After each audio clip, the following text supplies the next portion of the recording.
All right. So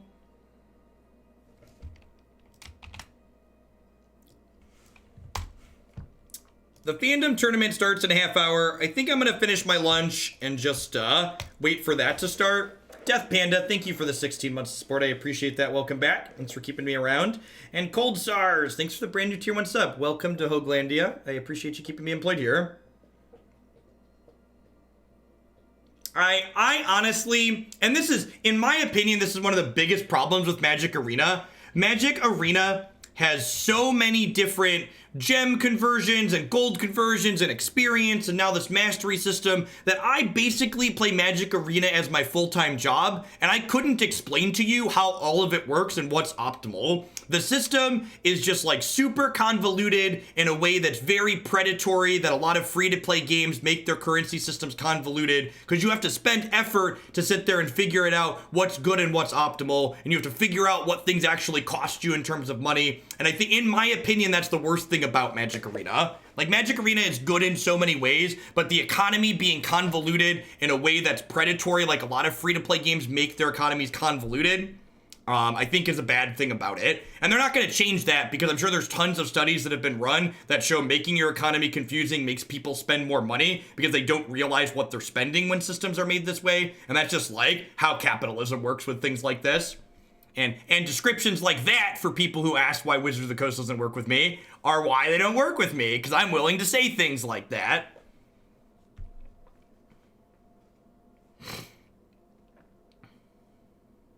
And on the flip side, companies like Valve monetizing games like Underlords purely with cosmetics and their battle pass systems that are optional and not competitively required are ideal. Bromance for the win. Thank you for the brand new Prime support. I appreciate that. Welcome, welcome, welcome. Thanks for keeping me around. All right, I'm going to finish my stir fry really quick, and then this is a deck that we're going to be playing in the tournament starting in 30 minutes.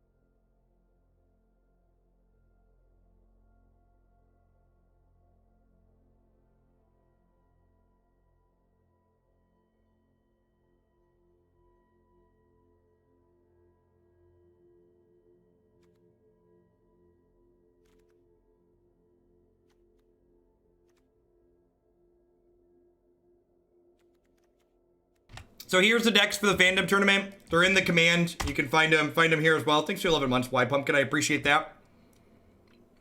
1 Esper Tempo, 2 Boros Feather, a Blue-White Flyers, me, Caleb's playing Jund Dinos, 3 Vampires, 2 Simic Flash, True Dawn and Brad Nelson hate everyone else in the tournament. They're playing Simic Nexus. We have Teamer Elementals as a 2X, so a lot of variety here. No basic mountains is kind of surprising to me. But I guess people, it's like week 1, basically, and people want to see something.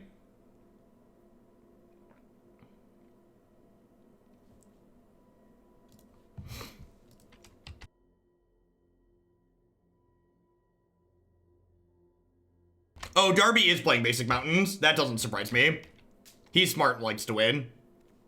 I think this is the smart and likes to win play. My round 1 is against Orzhov Vampires, Skybills. Looks pretty stock. This is actually the matchup. Oh, they got a couple Haunt to the High Towers, which is cheeky. This matchup is actually the reason why I went up to 4 Disfigures in my 75, so that card's very good here. Yeah, my money, if I was a gambling man, I would put money on Darby to win the tournament today.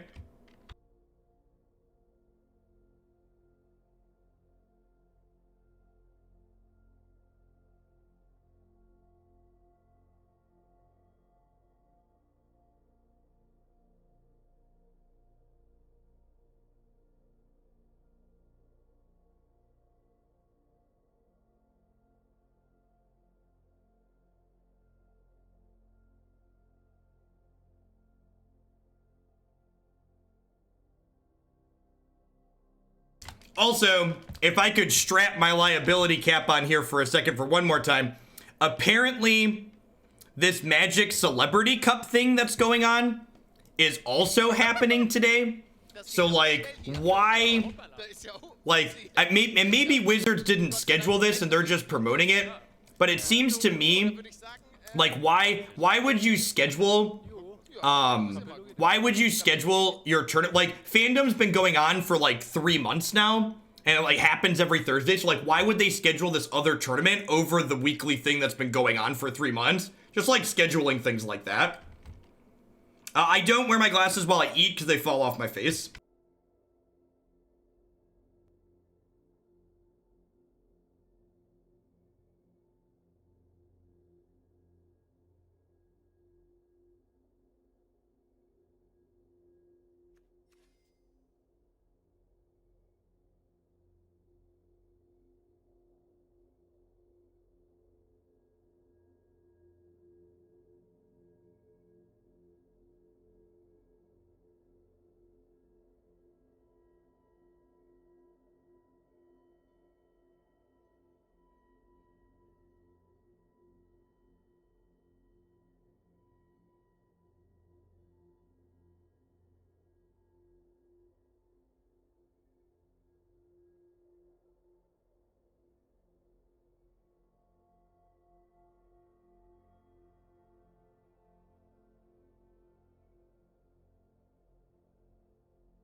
That's true. That's true. We haven't done the Fruit Guy commercial recently.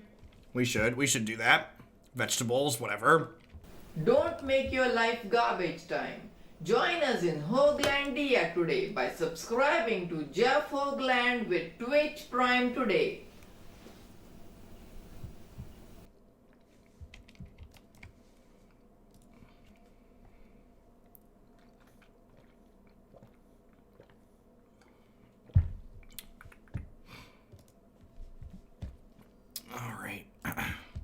Someone asked my opinion on public deck lists. I think public deck lists are great from a terms of a skill testing standpoint. Being able to make educated mulliganing decisions game one is just like very powerful. Very, very powerful. Something I am definitely a fan of personally. And in my opinion, open deck list favors players who are good more than it favors players who are bad. Is another skill testing point for Magic.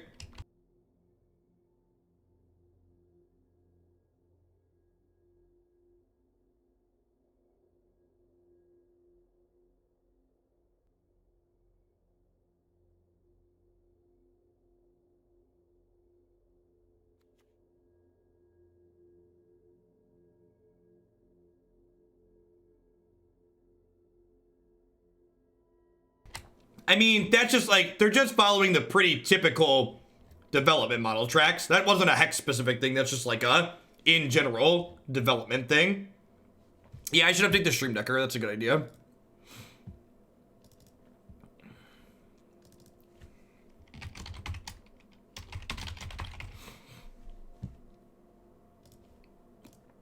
All right, good to go.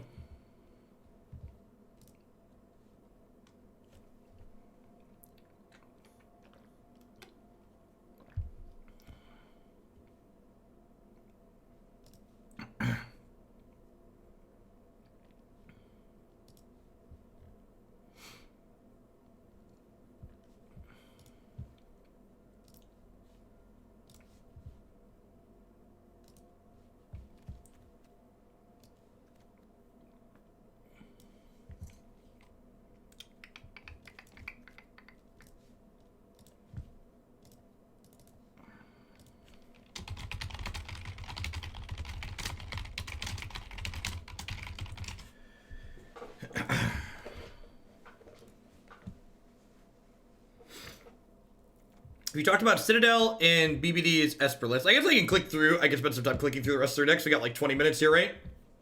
See what people brought. Note any little details here.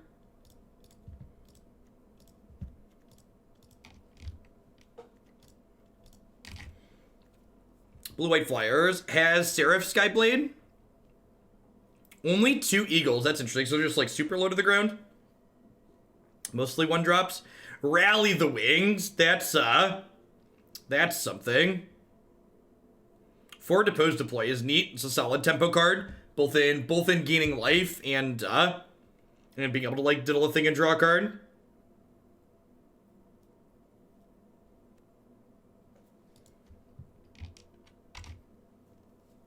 Hey, Shadows. Thanks for the half of your support. I appreciate that. Welcome back. Thanks for keeping me around. Tomek, this messes with Nissa. We'd probably board Nissa out against an aggro deck anyways, but we definitely want to cut it against someone playing Tomek. Against aggro, we kind of want to like board down lower to the ground, I think. This matchup might be hard. I don't think I've played against much Feather since we started playing this rock configuration. And the fact that I'm playing Steel Leaf Champion means it dies to Reckless Rage. Nerd Girl is on basically Boros, but has Season of Growth and Cindervine to the sideboard. That's interesting. Main deck Tecatli Honor Guard. Do we have anything that cares about Tecatli Honor Guard? We don't, right? Esper Tempo is just Esper Hero. Someone commented on the Citadel here. This was something that one of the players, I think it was Yuya maybe, at the last Mythic Championship did. The Troll is a replacement effect as it enters the battlefield. It's not a trigger when it comes into play, which is confusing, but that's how it works. Caleb's on Dinos for Rotting Regisaur. He's on green-red with Flash for Rotting Regisaur. We're not the only one that registered for Regisaur. I'm so excited. Galta's a big boy. I almost thought about trying some Galtas in our deck. I just didn't want them to get stuck in our hand too often. Our disfigures are pretty bad in this matchup. 4 Collision Colossus in the main deck. It's very aggro-y. Bowguy.com, thank you for the brand new Prime support. I appreciate that. Welcome. Thanks for keeping me around. Pretty stock mono red from Darby. 4 Frenzy, 1 Chandra. Acolyte of Flame out of the sideboard's neat.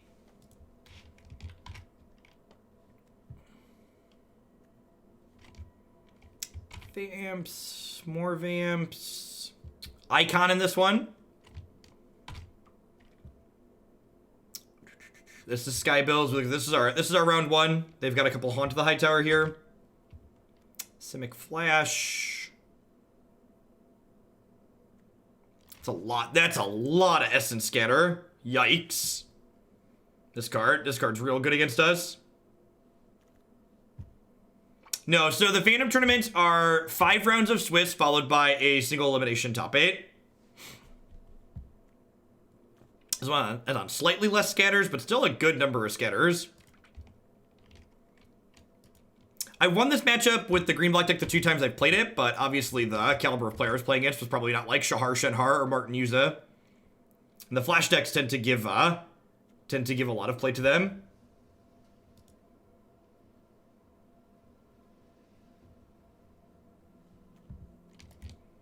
Yeah, the Simic Flash deck plays a lot of cards that I like casting. So if that deck ends up being good, it's probably something we're going to play on stream here soon. I can see that being the competitive deck I end up playing for the season. Twister, some Chandras. Creeping Trailblazer's interesting. Overgrowth Elemental. Numod's going a little bit bigger with Hydroid and Max and these, and a Manipulation. Cavalier Thorns as well. Got about 20 minutes till we start.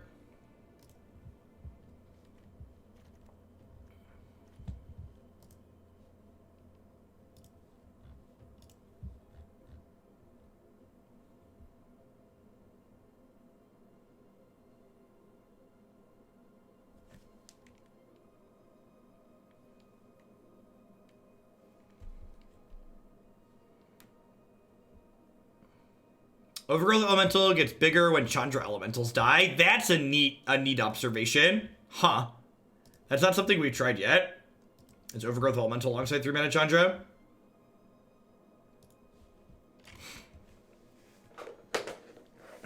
What's going on, Blue Newbie?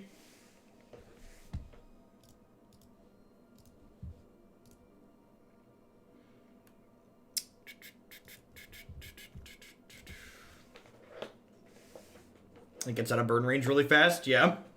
Gaining life when your stuff dies is like not irrelevant either. This is not an enter the battlefield, right? Enters the battlefield with a. So something that's a really small, subtle rules note. We talked about Tecatli Honor Guard. Tecatli Honor Guard does not impact this card. If this card said when this enters the battlefield, put a 1/1 counter on it, it would be a trigger that goes on the stack. But basically, this card resolves and it's in play with a 1/1 counter, and you can't respond to it getting that 1/1 counter. Which makes this card much better because you don't have the opportunity to like shock it, and you can't like kill it in response to the trigger when your opponent could give it hexproof.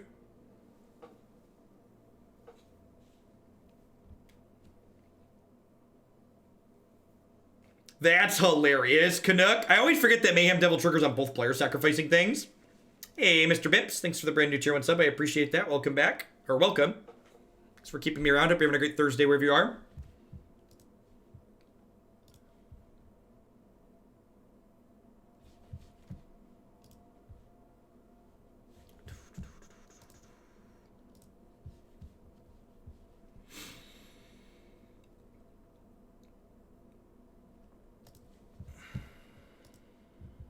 Yeah, 3-mana Chandra synergizes very subtly with a lot of different things in this format, which is great.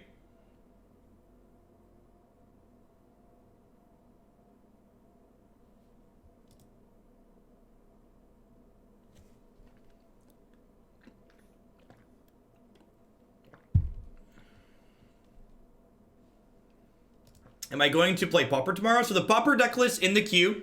Well, but actually I have a second here. I'm going to update my schedule now. The Pauper deck list in the queue will be played with the same priority as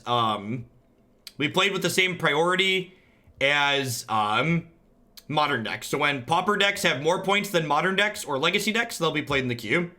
As always, we're gonna let the points pretty much dictate what we're gonna be doing when we're gonna be doing it.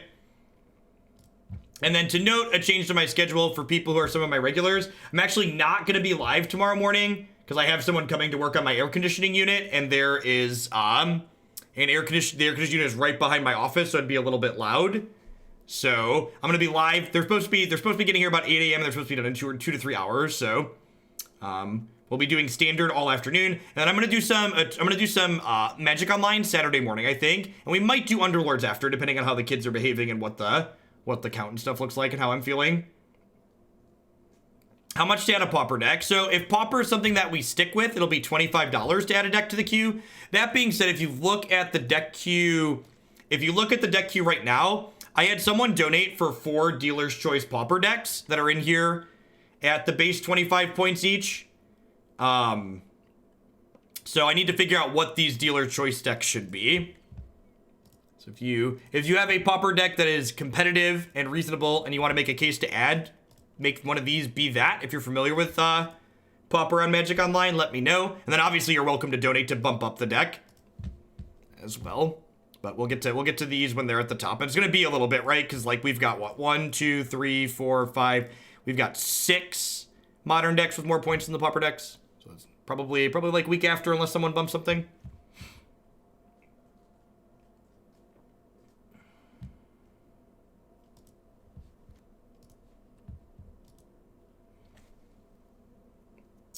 Yeah, actually you can, Grader. So that's the only stipulation is that last part there. So if you've added a deck to the deck queue and you no longer think it's good or you just don't want to see it anymore, so long as no one else has donated money to bump up the deck that you added, you're welcome to swap it out. Just send me an email from the email that I told you that deck was fine from, so I know that you're the person who added it.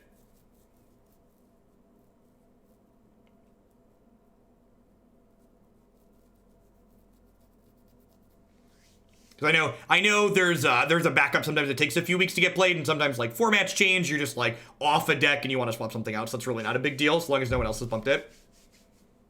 Well, the standard queue's been churning through pretty quickly these days. I think we're going to have less than a month wait on most standard decks. You can play Affinity with actual cards of Affinity mechanic. Yeah.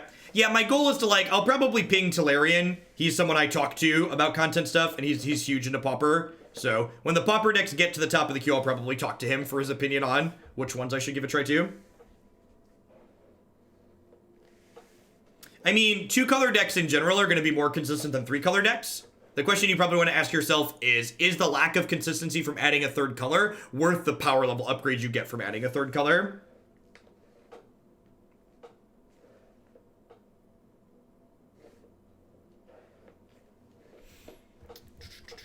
Always lots of trade-offs in Magic. Usually not strictly better, strictly worse comparisons.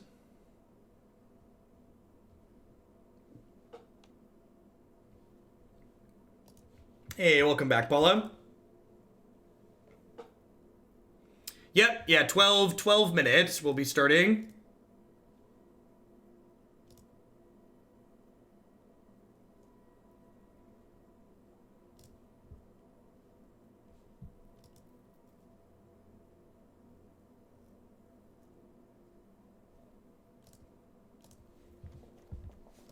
Have you played a Reanimator deck yet on stream? Yeah, we played Blue-Black Reanimator on stream. We played a Sultai variation. We played a couple. You can check those out on the website and the YouTube channel. Hey, Peak AF. Thank you for re-upping your Prime. I agree, this deck's been a lot of fun. It's a good mix of, like, has aggressive draws, but it also, like moderately disruptive. We got things like Trophy and Disfigure, and then Vivian and just give us a little bit of grind in the late game, which is nice. Things like Thorn Lieutenant, Growth Chamber Guardian, Knight also give us good things to do with their mana as the game goes along. Is there anything we're really trying to grab with Vivian's Rush? Not really. We're playing Vivian as a +1/-3 planeswalker. I do have like 2 Thrashing Brontodons and a Carnisher here in the sideboard that you can like theoretically get if you haven't boarded them in, but for the most part we're playing this card because her +1 and -3 are good. Noxious Grasp. Noxious Grasp is the destroy a white or green planeswalker card.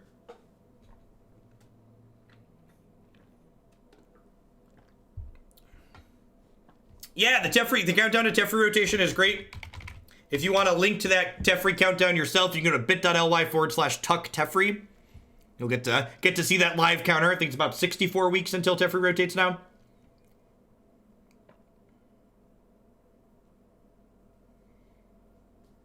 I mean, we can theoretically turn 3 Nissa, right? Which is like double land where Elf starts.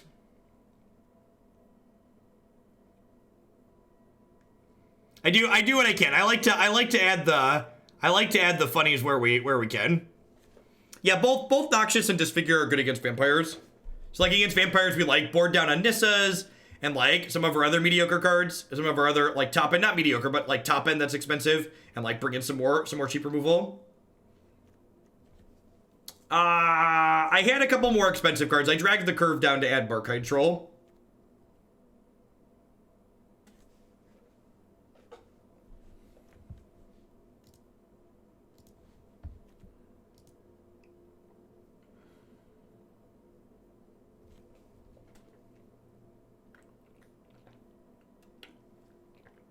Yeah, unfortunately, it makes you pick a real place. And cornfield was not an option. Actually, it's funny. So I've often said like I live in the cornfields, like there's cornfields all over my town around the outskirts. But like since we moved in January, there's literally a cornfield behind my backyard now, which is amusing.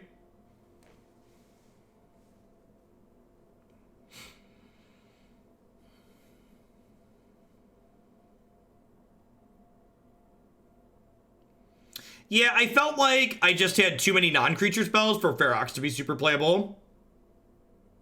I live in central Illinois, the Bloomington Normal area.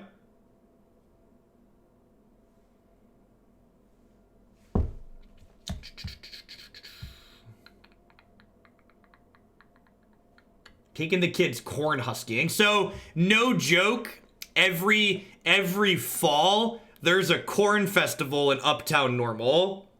Where they have, like, music and just, like, infinite corn on the cob. You know, there are other vendors and stuff. We're gonna need a trip to the corn. I've meant to tweet a picture. I need to set up, I need to figure out how to set up live streaming for my Android phone. I know it's possible. Other people do it all the time.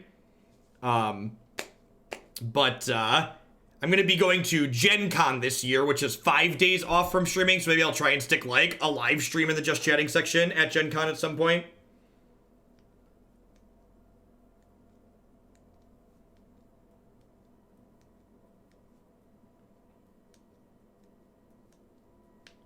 I did not grow up in Bloomington. I grew up in the South Chicago suburbs. Christy and I moved down to Bloomington so I could go to grad school here, and then she got a job working for one of the bigger companies in town, so we stayed.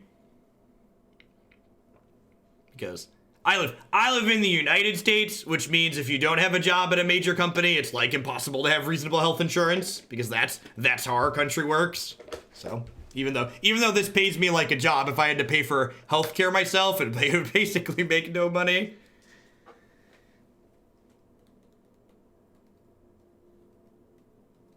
Hashtag America.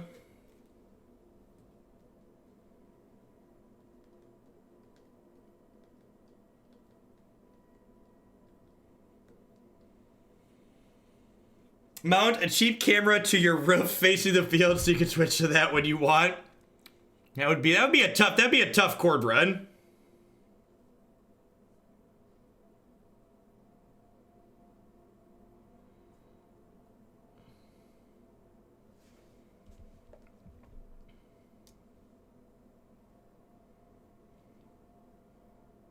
Why are there not more streamers from countries with better healthcare? I don't know.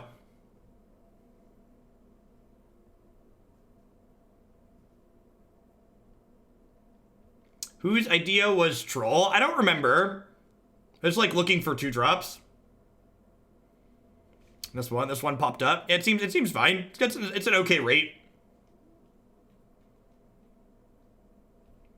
Never show where you live to Twitch. I mean, like, we live in the information age. Like, if you have someone's first and last name and you try hard enough, you can find where people live if they own property.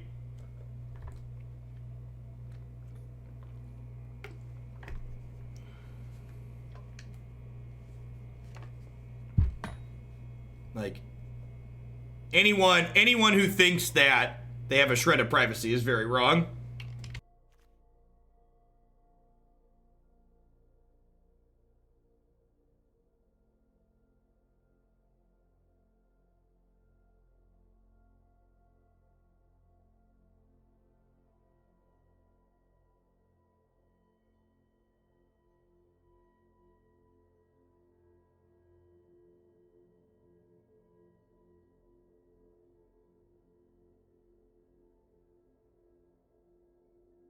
Yeah, we give mod swords to people who are 12-month subs, so, you know. There's a lot of swords around here. Do I miss math? I do math every day. Hey, Unbanned Twin, thanks for the 1.5 years. I appreciate that. Welcome. Thanks for keeping me around.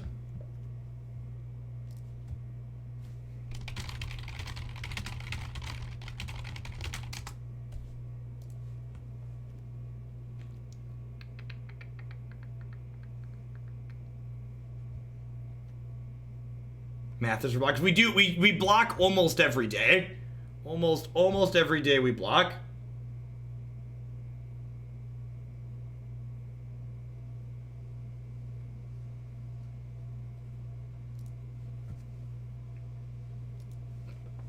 This is more aggressive than the version you played earlier in the week. We played a bunch of different versions of this deck on stream. The last time we played this, it was very close to what you have in front of you. I think we're like 3 or 4 cards different. It was my favorite variety of math in school. Calculus and graph theory are my two favorite fields of mathematics.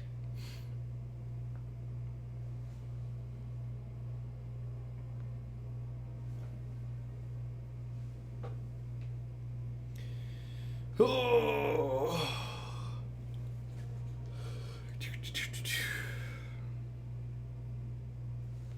Thought he would say blocking. I don't know that blocking counts as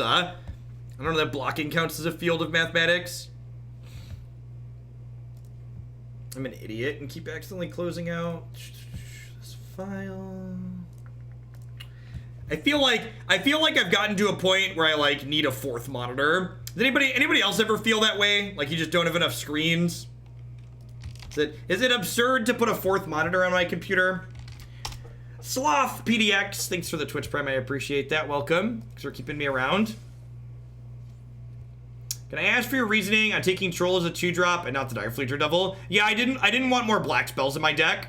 I felt like with the small... I felt like with the small black splash that I have, I kept having double black spells and only one black source too often. I didn't like that.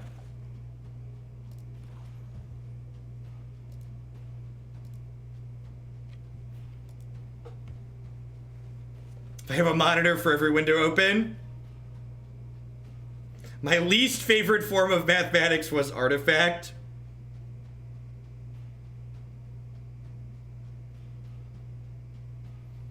Use a large TV and a monitor mounted above you on a wall for static stuff you need to reference. Hey, Thought Knots, thanks for the 28 months. I appreciate that. Welcome. Thanks for keeping me around. Yeah, I don't have room on my desk for a 4th screen. Unless I, like, mounted it up over one of the other ones. That might be tough on the moving desk. Citadel was okay. I don't know if that deck... the original elemental build we had was not great. I think we concluded that we just wanted to be straight green-black. I mean, if you copy down my direct challenge number, it doesn't actually do anything. That's one of the things they got really right. The direct challenge doesn't do anything unless both of you are direct challenging each other with the same requirements at the same time. Rainbow, thank you for the brand new Prime support. I appreciate that. Welcome. There's a lot of great people making a lot of great stuff on Twitch right now. Thanks for supporting mine this month with that. Been watching for a while and decided to sub after watching this deck and Red Black Aristocrats. Was curious why you chose the Rock over Aristocrats. I felt like having access to 3 dual lands made this deck more consistent than the Red Black deck. Having only 8 duels makes 2-color decks less consistent. We haven't started yet, Troll. The first match starts here now.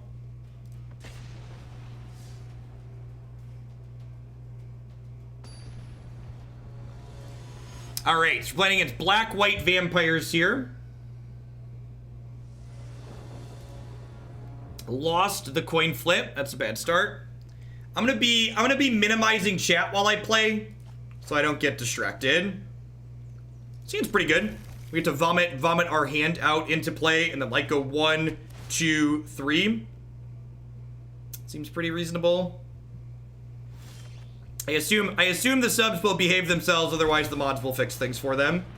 If we draw another 2 or 3 drop, we might play that before Regisaur. But if we don't draw anything else, we'll just Regisaur right away. Although I guess if I play a land and activate this and crack them, we can actually get counters on everything, which is kind of sweet. Do you have a big scary? Yep. Yep, that's a 5/5. This is one of their better starts outside of like turn a 1-drop into this. I think this is one of the better starts they can have. Vivian's a great draw here. We'll get to discard Overgrown Tomb, play a land, and then have Vivian for next turn.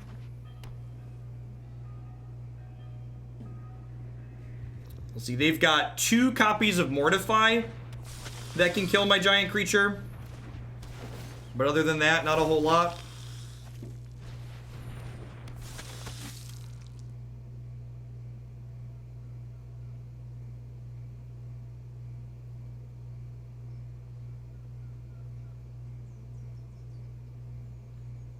They haven't used Sorin yet. I wonder if they're debating throwing something here. They can also maybe attack first, and then if I block, they can use Sorin to kill one of these. Yeah, it's a pretty good exchange for them. Sorin's plus gives something lifelink to, which makes racing here challenging.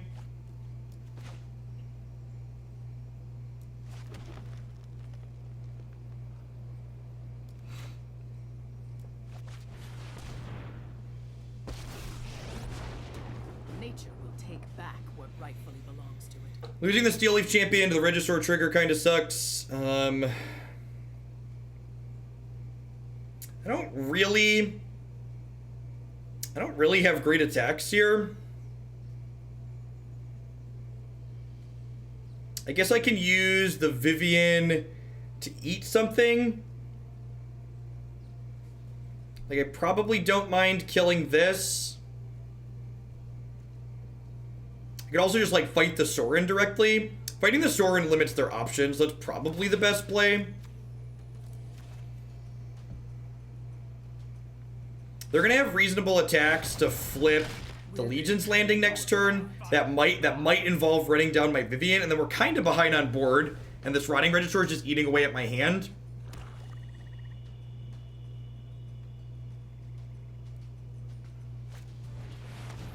That's really good. We're probably dead. How many Champion of Dusk are they playing? They only have 3 Champions of Dusk. So I assume we'll see an attack here to take Vivian off the table. Nope. Yeah, I guess being conservative is fine when they're super far ahead.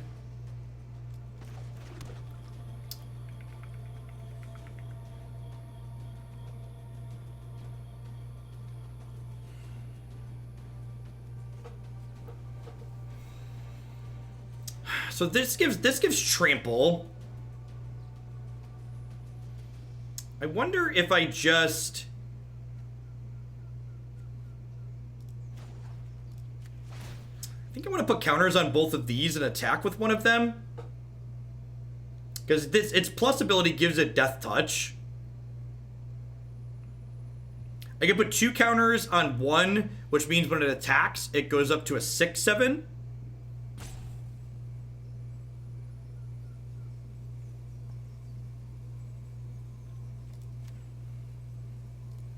I'm gonna split them up for now.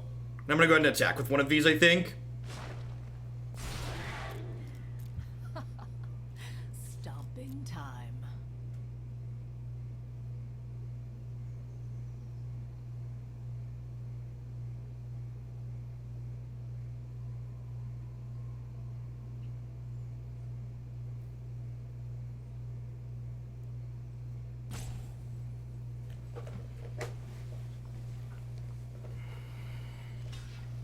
So the way Trample and Death Touch works, I only have to assign 1 damage to each of the things. So if they like double block here, I can just pass priority, and we'll get to kill both their things. So I think I'm just gonna pass priority here.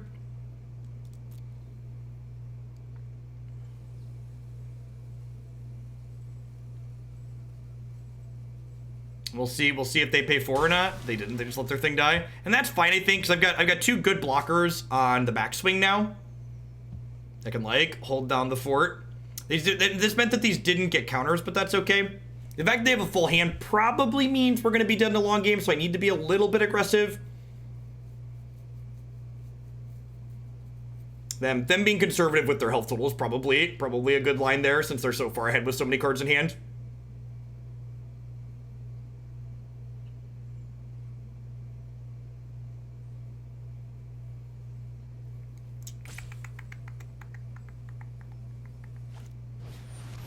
Yep.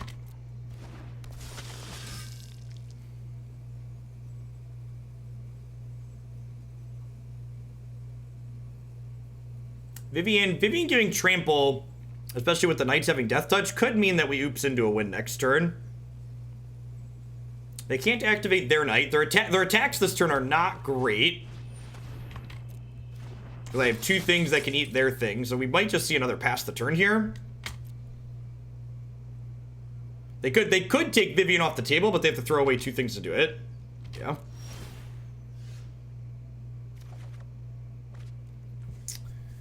That's a draw. Huh.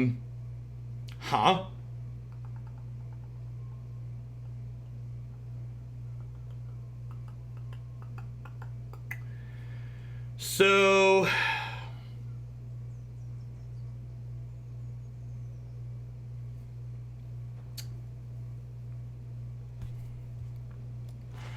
I think I just do this, make a 3/3,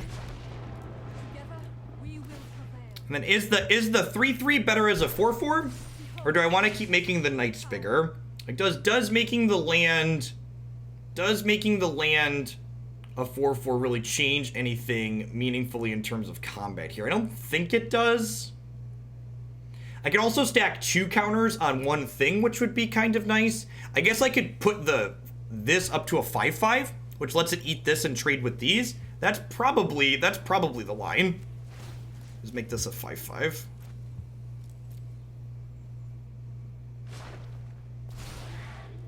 My, how you've grown. If I attack with this, they could trade their knight for this, but I think I'm okay with that trade. They could also just trade a 5/5 here. They could like double block here and let me eat the Sanctum Seeker. I think I want to just pass. I think I want to just pass and like trade on my terms.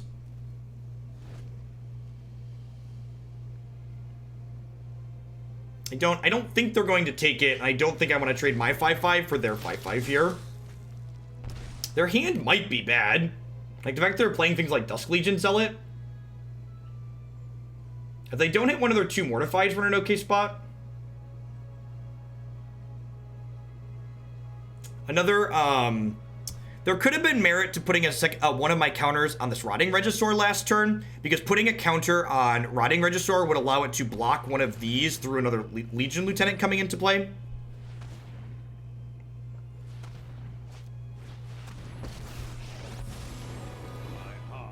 That's hard to race. That means they get to kind of attack with impunity here, huh?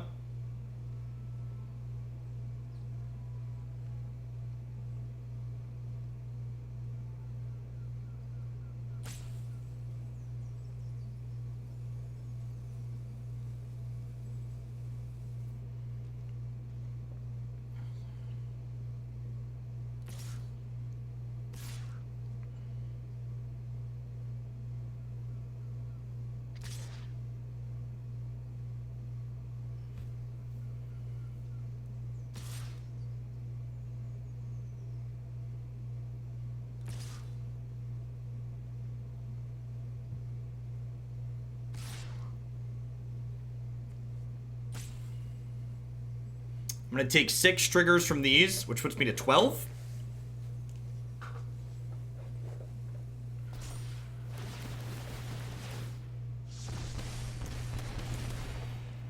Alright, so I probably want to eat this. I probably want to eat this. I probably want to eat this. And then I can chump block here. So this lives, this lives, this lives, this lives, this dies. I take another 7. I go to 5. Seems like my best possible lineups here. They're just gonna gain infinite.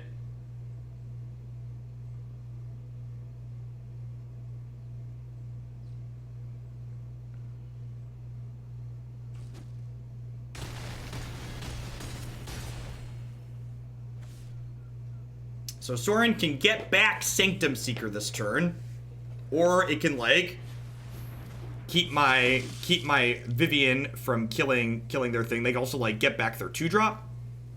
They also like plus Sorin and like get the Sanctum Seeker back next turn. But they might want to keep Vivian from being a removal spell this turn.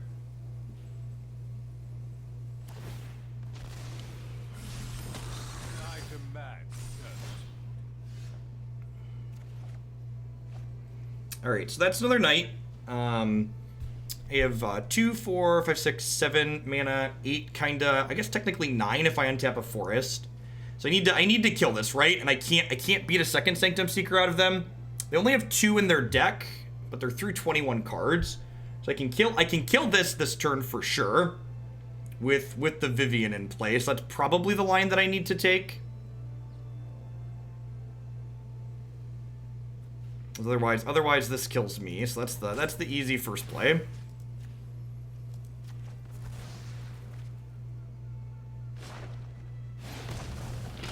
Now, unfortunately, that means I no longer have access to trample.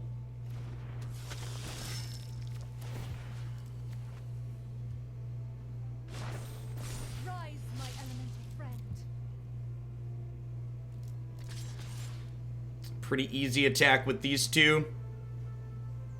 If I throw this in for good measure. Next turn I have this is blockers. This is a 5. This is a 5. This is a 4. This is a 4/5. And they're going to have at most 1, 2, 3, 4, 5 attackers. And I can like take a hit here. Because like they don't have to block this attack because they're at 42. But I do kind of want to take a big chunk out of them. This is 12, 15 overall.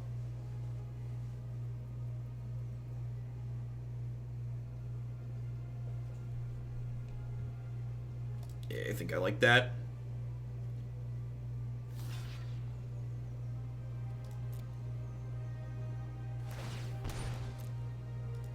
Yeah, they have a number of cards I can't beat here. New Soren's bad. The second Sanctum Seeker is just like a game win on the spot. But don't play around things you can't beat. I feel like off of their good start on the play, we've given ourselves an okay chance to win here. But if we just die, we just die. That one's actually very good.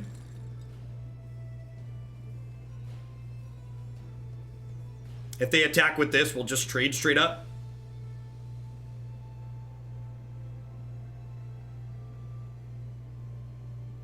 These gain Death Touch when they pump. And like we're kind of threatening enough damage that we could like maybe kill them on the backswing if they get too greedy here or too aggressive. They do have this Adanto first fort lurking too though, which kind of sucks. Really would love to draw like a disfigure. Trophy is not bad. Trophy could maybe mess the math up in our favor. Vivian is one of our better draws for sure. Our Nissa lands are like getting close to being indestructible, which is like pretty good for us. Let's just keep slamming in, especially with this 5/5 land.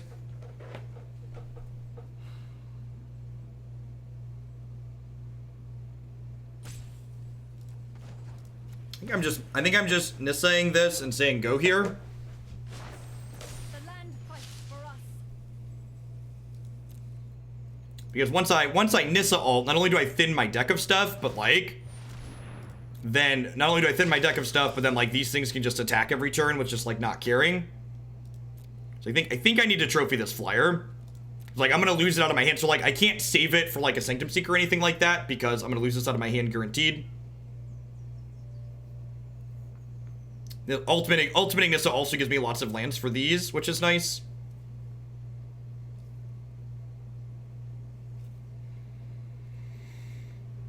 If they don't play around this trophy, they might, if they don't play around this trophy, they might make a bad attack here. Or they might make an attack that ends up not being good because I have the trophy. I might make an attack that's like good heads up on the table, but doesn't end up being good because I have a removal spell.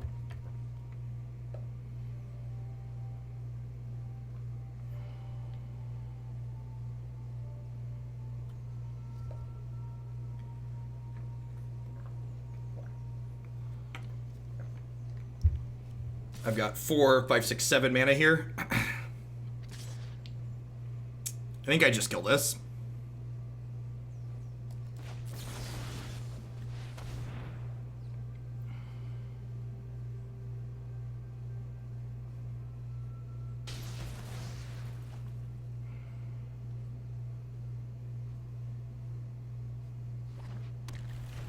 Yep.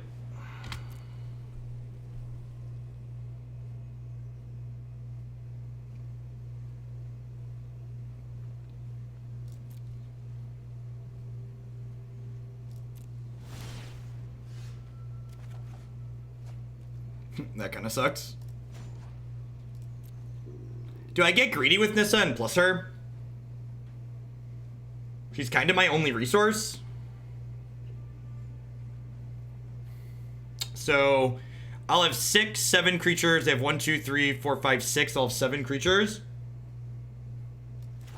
I think I plus my Nissa again here. I think plusing her is the play to win line. And obviously, like, through all of this, they have a bunch of draws that can mess this up and make me sad, but I feel like taking this line gives me the best chance to win. It's been a good game of Magic. Some good back and forth. They had a strong draw. We had a good rip when we needed the Nissa. Yep.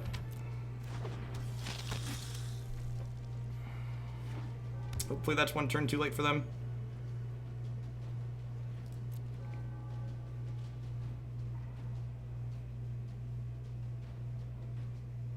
They might make a mediocre attack here trying to keep her from ulting, but they just don't have good attacks, because like I can pump both of these after blocks. Spell. Give me a spell. Give me a spell. Rats.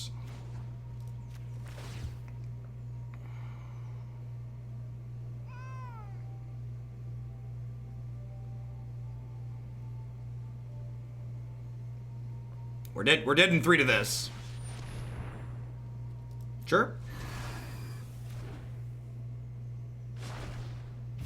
When the land speaks, I shall listen.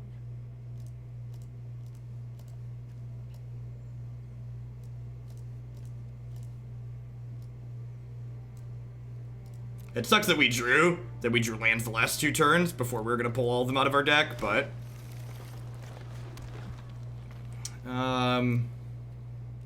alright, so these are indestructible, right? So they're a free roll.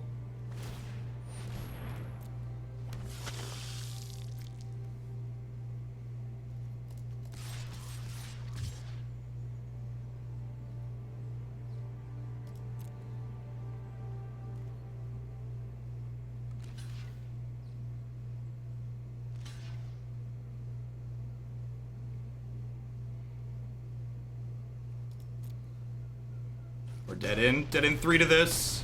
Got a lot of draws that make that not the case, but they also have draws that kill us on the spot too, right? Like Sanctum Seeker is still lethal all this time. 3 mana Saurian's lethal this turn. Champion of Dusk, that's probably lethal. That was their last Champion of Dusk. Well.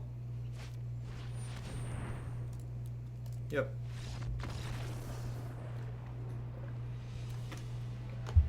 And like half a dozen good draws in their deck, and I found one of them. Just kind of how Magic goes sometimes. All right, so,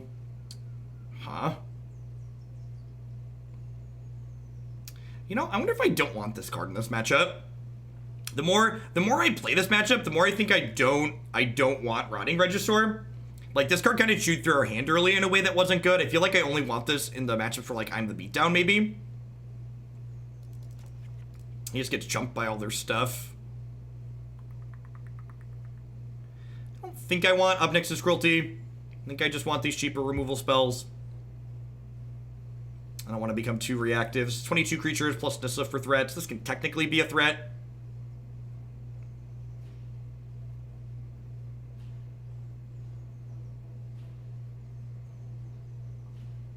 Yeah, this is like good when paired with Vivian, but like everything's good paired with Vivian in our deck pretty much, so let's give this a try.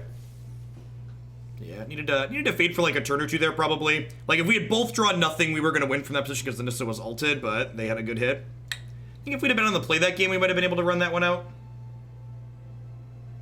For people that are just joining us in chat, I am not currently reading chat messages. I've got chat minimized, so if you're wondering why you're throwing messages at me and I'm not currently responding, I'm trying to focus on playing well here. This tournament, while not for a huge amount of money, is something I would like to do well in. It's fun. Playing competitive Magic well on occasion is fun. Seems great. Land World's on the play is busted, chat. In case anybody was wondering. In case anybody's not experienced that feeling in Standard yet. Land World's on the play is busted.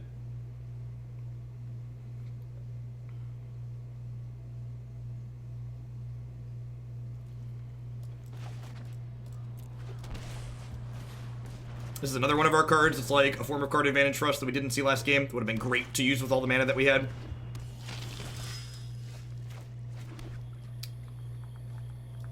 So let's disfigure this, and then play this. And I actually like turn 3 Vivian. Vivian putting counters on Growth Chamber Guardian lets it find a friend, which is sweet.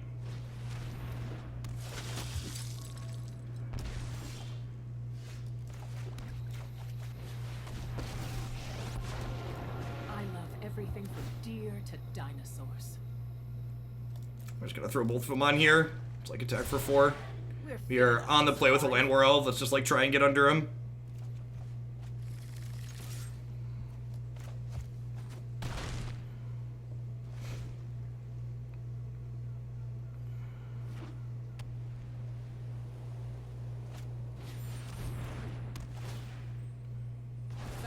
Deal. I guess I should have been looking at their sideboard. They have 3 Conclave Tribunal in there. It looks like they boarded in. Let's play this, activate this, find a friend. They're bringing in Conclave Tribunal. I wonder if I want my Brontodons.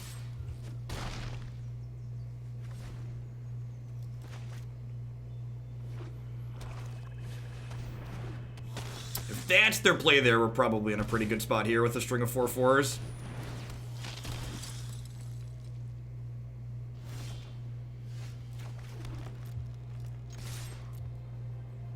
If they want to trade a 1/1 for my elf, more power to them. They don't have any sweepers in their 75, so... They have Cruelty, Unbreakable Formation, Elder Spell, Grafdigger's Cage, so... Let's just keep putting 4/4s in play here.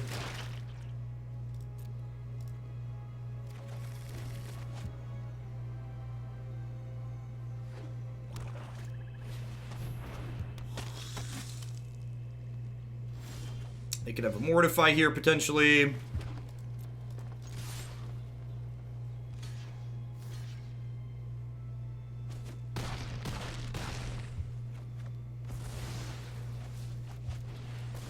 Welcome to the land of the lethal land war elves. As you know. Less climactic than the first game. Alright, we gotta try and win a game on the draw now. Oh, this is why I like this deck. Like that first game where we got to like grind and have a lot of play to what we had going on, and then there's games like this where you're just like, all right, I had a strong curve on the play and I just like ran them OVER. Like that's what draws me to playing a deck like this, is that ability to generate both those kinds of games. I'm gonna grab Thrashing Brontodon in my deck if they're gonna bring in the Conclave Tribunals. The body on this is just like also fine, just like a 3/4 for 3 is okay. I'm gonna trim Barkhide Troll. Would I rather have Barkhide Troll or Thorn Lieutenant?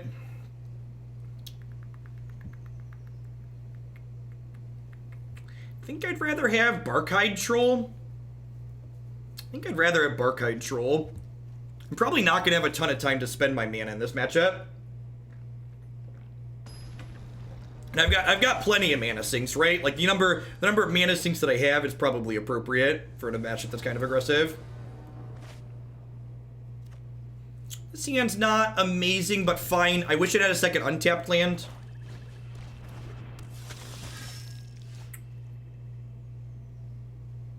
So I gotta decide how I want to sequence here. I think it's Temple on 1. The downside of Temple on 1 is that if they play a Lord on 2, I can no longer disfigure this, but if they play a Lord on 2, I can disfigure the Lord, so that's not bad for us. I'm probably gonna go second Temple disfigure here. I think that's the line. Knight's a great pickup. It doesn't work me towards the mana for this, but Knight allows me to go 2 mana spell plus 1 drop next turn and get a double spell turn in on 3, which is pretty key. Yes. Now, do I want to disfigure the Vanguard or do I want to disfigure their Eben? I think I want to disfigure the Legion. I have this as an X4 to deal with this later.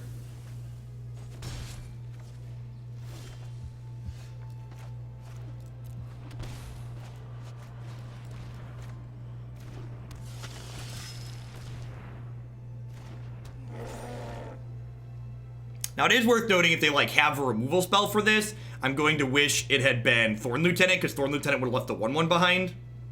It's like 6 in one hand, half dozen in the other. Neither block Vanguard particularly well. Although this having 3 power is better for potentially triggering this next turn, which is worth noting.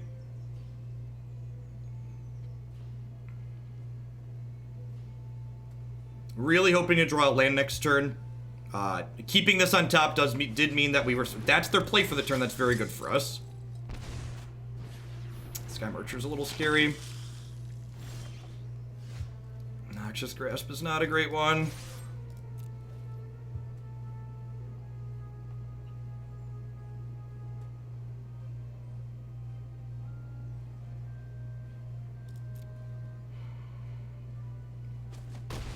This attack, if they have a removal spell, this attack is too aggressive. If they don't have a removal spell, this attack is great.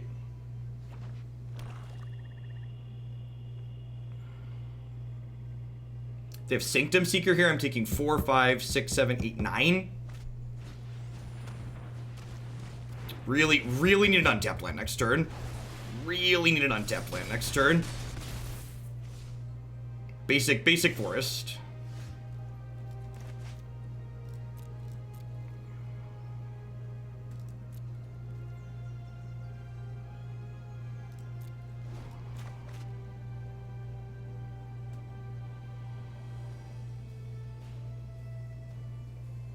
If we'd gotten a double spell this turn, we'd be in an absurd spot. Now we're probably behind.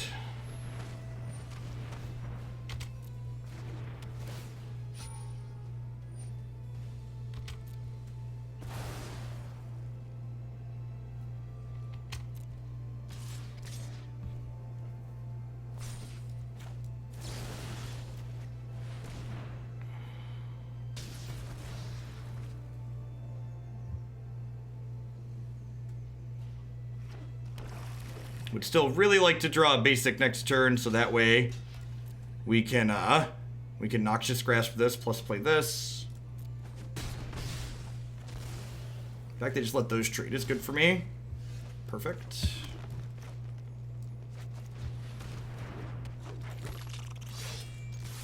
This might be the point where we turn the corner. We really want them to chump block here.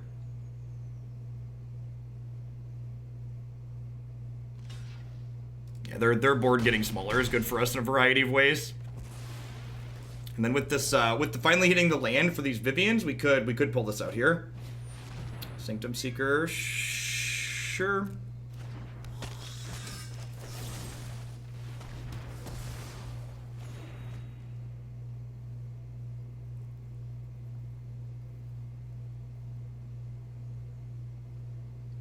Vivian, shoot this, force a chump.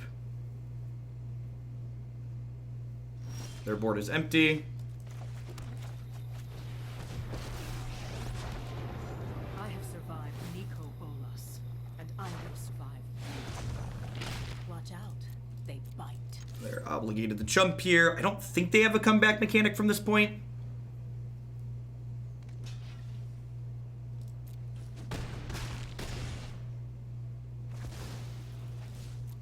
Yeah, that turn we finally hit the fourth land and got to play two things. That was really our turning point. Needed that to happen. It happened a turn later than we ideally wanted it to, but their start was fortunately slow enough that that didn't matter. It's like 3 really good sets of Magic. Game one was super close. Game 1 was probably the best game of the set, even though it was the one we didn't win.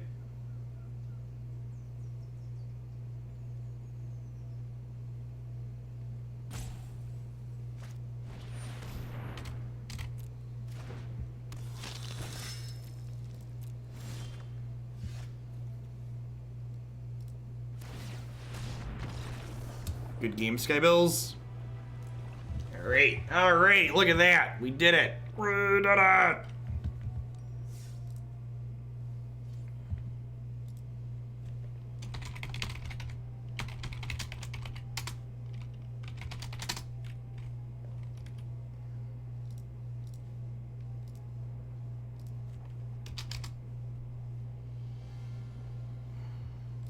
Alright, yeah, there's gonna be a little bit of wait time. Before the next match starts. I assume I'm gonna run to the restroom really quick. I'll be right back. Thanks for hanging out, folks. Round 2 begins. Oh, we were the last match. I have 3 minutes. I'll be right back. BRB.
We're playing against Nexus. Vomit. We're playing against Bard Narson. Brad Nelson. It's creature-based Nexus at least. It's a creature-based Nexus deck. I can pull it up here.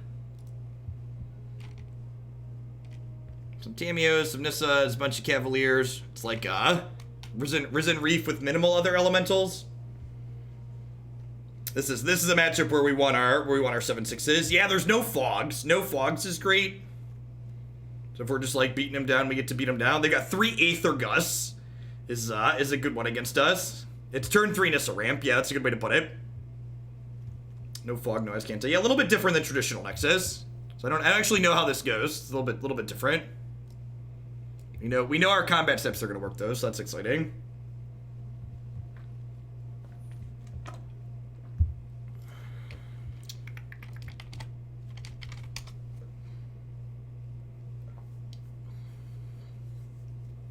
Sweet.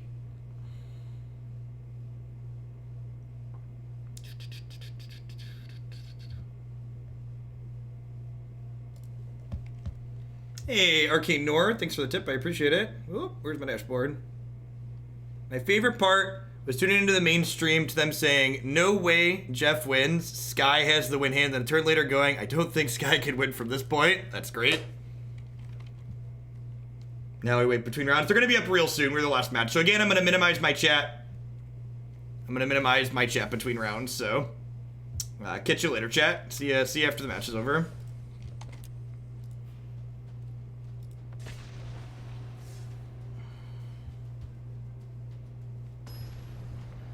All right, Brad Nelson playing Simic Nexus. Let's do it.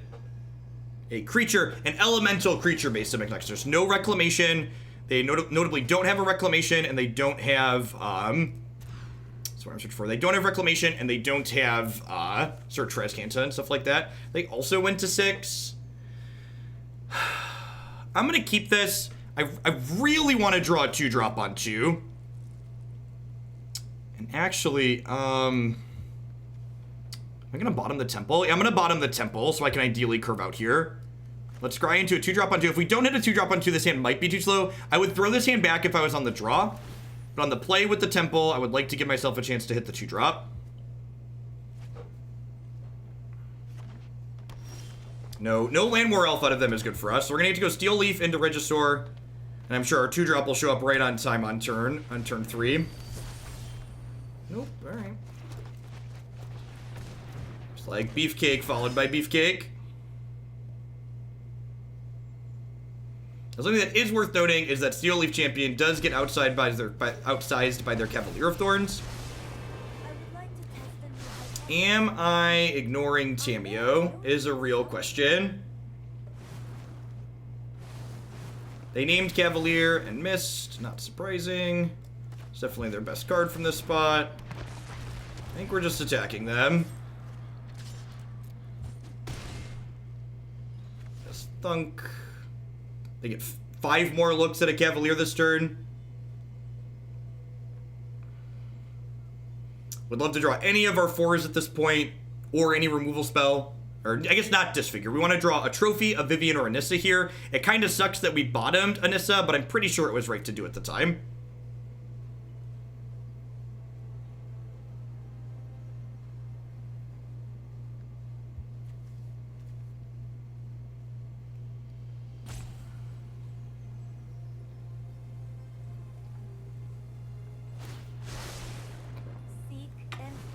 I assume this is them looking for Cavalier again. They swung and missed again. Nissa, sure. We will not fail. The land fights for us. Yep.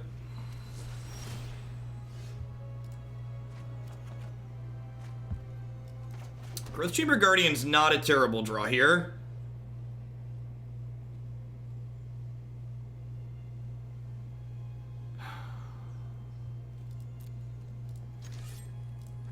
I think I just hit their face.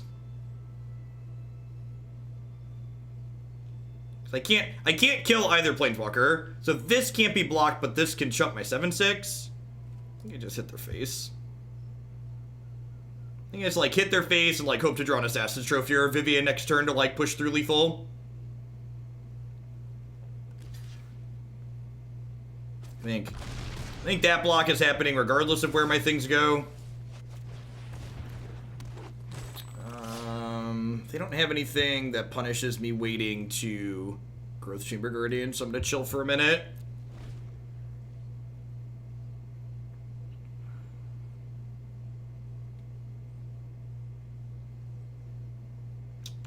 I'm gonna discard the Forest next turn, keep the Growth Chamber Guardian.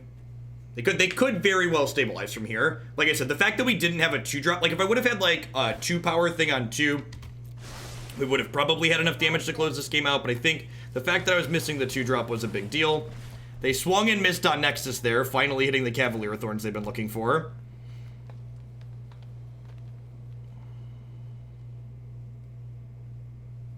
So next turn, Tamiyo's gonna get to down tick and pick up Cavalier. If they have a Hydra increases here, it's gonna be a big one. This is a 6/6 at the moment.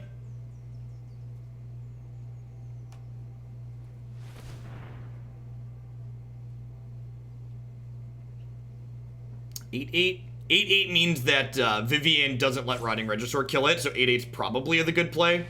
And Brad Nelson's very good at Magic, so he's going to make the good play. It also lets him draw an extra card. This is probably run away at this point. It's very good chance I should have mulliganed by 6. The land shall conquer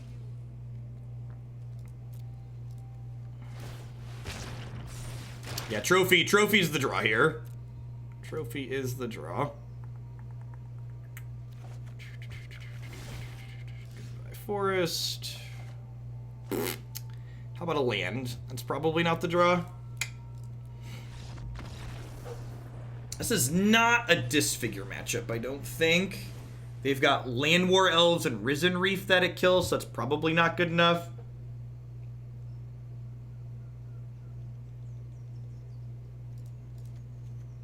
Grasp sounds great. Might actually just not sideboard here much. Out of the sideboard, Brad's got Aether Gust. This stops Aether Gust from hitting one of our things in play. I don't know that I like boarding it in here, because this card with Regisaur is not fantastic. They have more mass manipulations out of the sideboard. I don't know if those are going to come in against me, though. I don't think Duress... my opponent has a lot of high-impact non-creature spells, but they don't have a huge density of them. They've got 7 Planeswalkers, and then 4 Ghost Bio and 4 Nexus of Fate, so I don't think Duress is good enough. I think I'm just bringing in Grasp for the Disfigures and clicking Submit here. Yeah. That last hand really needed a 2-drop. When I missed the 2-drop on 2, we were pretty far behind. And maybe I should have mulliganed for a 2/3 hand. Very, very possible that my keep was just bad. I was at 6 with a Scry, but I only have 10 2-drops in my deck. I could have also hit a 1. So like if I count like my 1-mana creatures as reasonable turn 2 plays, I had 16 hits and 2 Scries with 16 hits and 53 cards. So what's the Hypergeo to hit a 1 or 2 drop there? 52, 53, 16 hit, sample size is 2. Like 52% to hit a 1 or 2 mana spell on by turn 2 there. It's probably right to keep the Scry. I think we lose a lot of the time when we don't hit it, but like we're about a coin flip to hit it there, so I think it's probably okay. Yep, this is what we wanted for Christmas. This hand's absurd. It's Elf into Steel Leaf, Knight, hit them for 5, trigger the Knight. This is what we like to refer to as the nuts in the biz. Land War Elves, looking forward to you rotating, buddy. You are a messed up Magic the Gathering card. You do some silly stuff, bud. You do some silly stuff. Oh, just the 7/6 is the follow up. Oh, no turn 2 play, Brad. That's interesting. No turn 2 play either. Thunk. Trigger. Do do do do do do do do beep beep beep beep beep do do do do do do do do do do do. All right. We're on the draw. Do I want my disfigures on the draw? I might want my disfigures on the draw. Disfigure's like a fine combat trick as the game scales. I think I'm gonna go ahead and cut these Nisas on the draw. I might honestly want to cut a Vivian too. Vivian's probably good for pushing through blockers. I'm just gonna bring in a couple of disfigures on the draw, I think. Let's have some more 1 mana plays.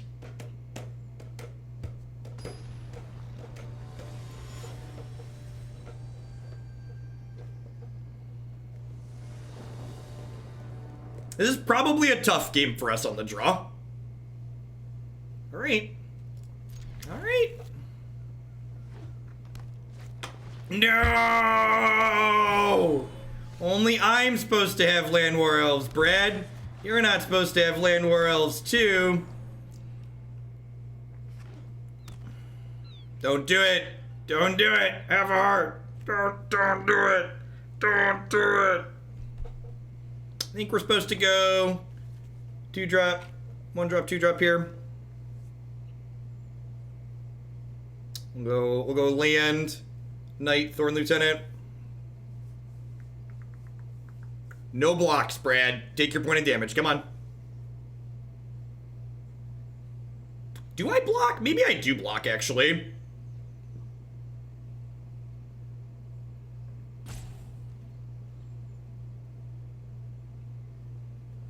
Don't make me think about it. Thank you. I'm not sure what the right answer is, and I don't want to dwell on it later.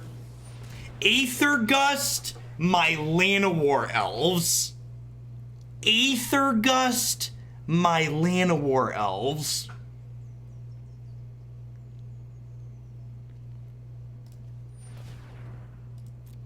Resolves. Do I want it on the top or the bottom? So what does my curve look like here? So my curve is this turn I'm gonna shock and play a 2-drop. I guess I could Temple Knight and then like do this plus a 2-drop next turn. Maybe I do want this back on top. Yeah, I'm gonna put it on top. It makes my scry bad.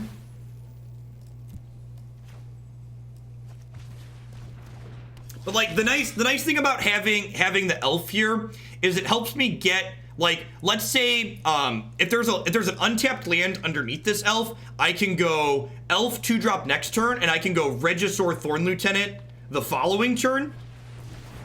And then I can trophy something during my upkeep in response to this trigger, which is nice.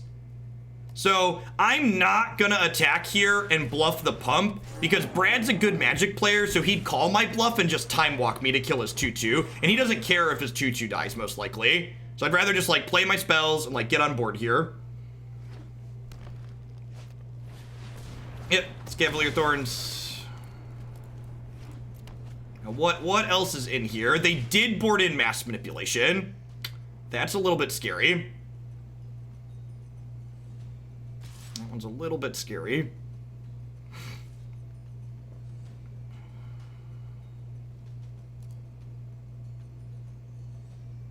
So we want to draw untapped lands here to go thing. And then we can trophy during our upkeep next turn and not discard our card.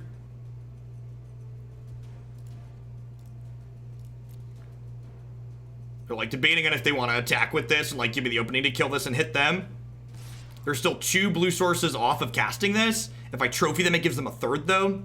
If you're Obnoxious Revival, they're pretty sad.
Yep.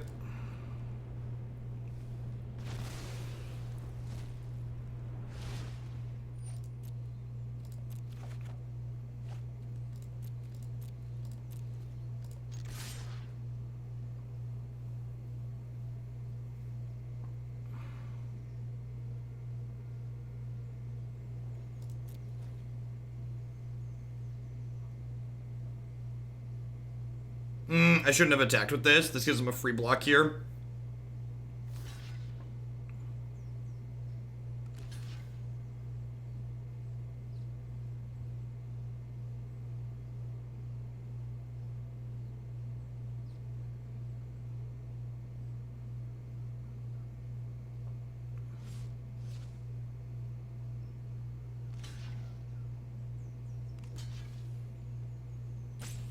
Yeah, I don't know that we're going to be able to beat this manipulation.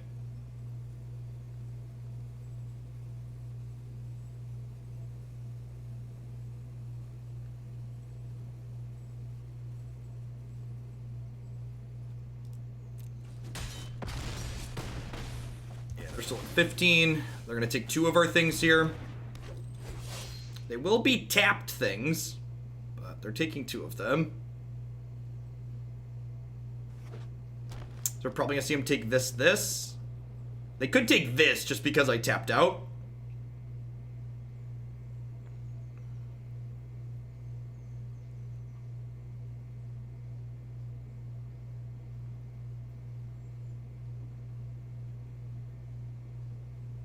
If these are blanks and I draw Vivian this turn, we might be able to beat manipulation for 2. Troll costs some mana to make hexproof.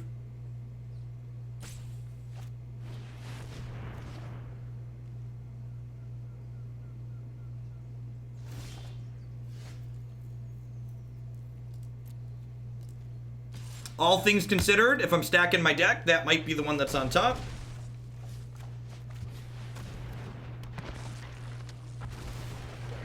So if they have any other payoffs here, we're probably dead. Like another Crisis buries us, another Manipulation buries us. Nissa, Tamio, these cards bury us. So we're kind of just hoping they're on E. They just scryed to the top, so we're probably dead. And it seems like they have a spell in their hand. Yeah, looks like another Manipulation. Yeah, good games.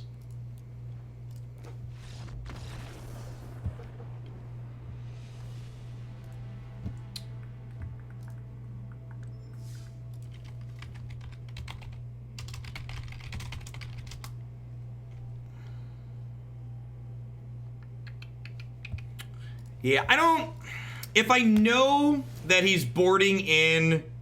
If I know that they're boarding in the manipulations... I might, like, if we manage the top 8 and we play Brad in the top 8, I'll probably board in the Veil of Summers. But, like, not knowing that they're going to bring in manipulation, I don't know that I can. I could realistically board this card in. I don't think there's anything to do in that third game. I think my keep in the first game might have been somewhat questionable.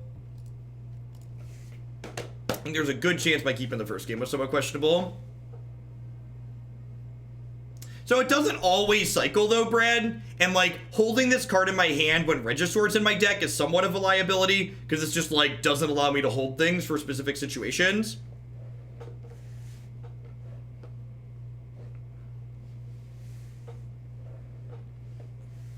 Yeah, some 3-2s will make it, 4-1s will definitely make it. So if we win the next 3, we definitely get in. If we win 2 of the next 3, we might make it.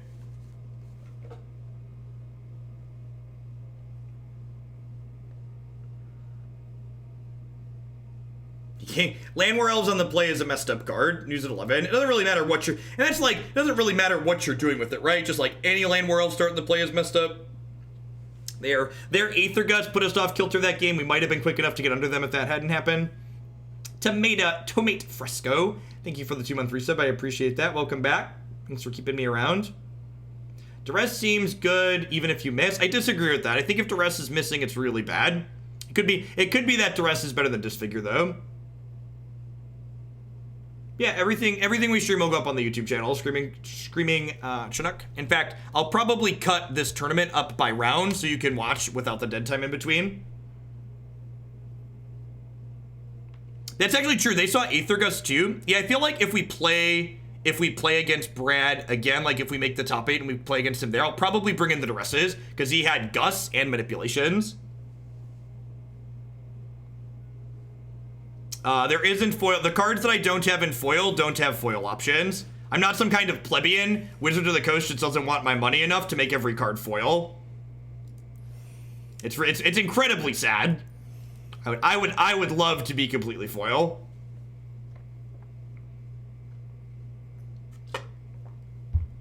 We won the first match against Vampires. We died against Brad Nelson on Manipulation.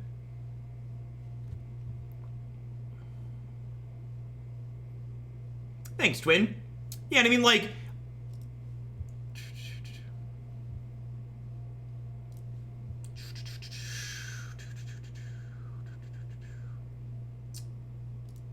The commentators have requested that I remove the chat from my overlay.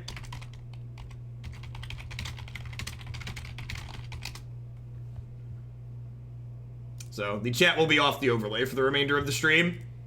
Sorry, chat. They don't love you as much as I love you. For some reason, the manipulation decks make me like standard less. I think they're a part of what makes the standard format not fun, Garden Variety Troll. I've talked about that a lot. Mass Manipulation and Command the Dreadhorde are cards that invalidate every decision a player has made throughout the entire course of the game. And cards like that generally aren't standard playable because they're really expensive, like counterspell decks keep them out of the format, but 3-mana Teferi makes counterspells very bad in this format. So things like Manipulation and Command the Dreadhorde being good are a symptom of the problems that 3-mana Teferi creates.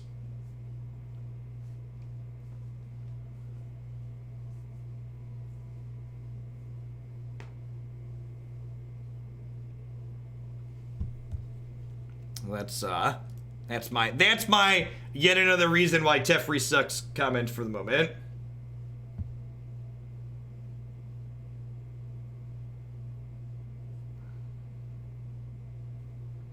Yeah, there's a lot of good ramp in the format, but even when there's a lot of good ramp in the format, counterspell decks and control decks with counterspells are the natural predator to ramp decks that keep ramp decks generally from running over format, sans Cavern of Souls.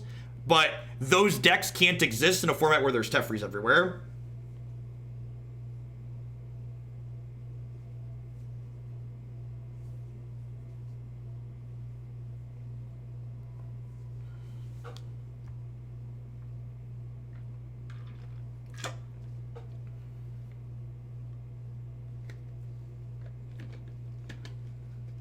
Yep, static abilities. Glad you're enjoying it, Fishlamp. They're not on my sponsor docket anymore, but I do still use their stuff. They do make good products.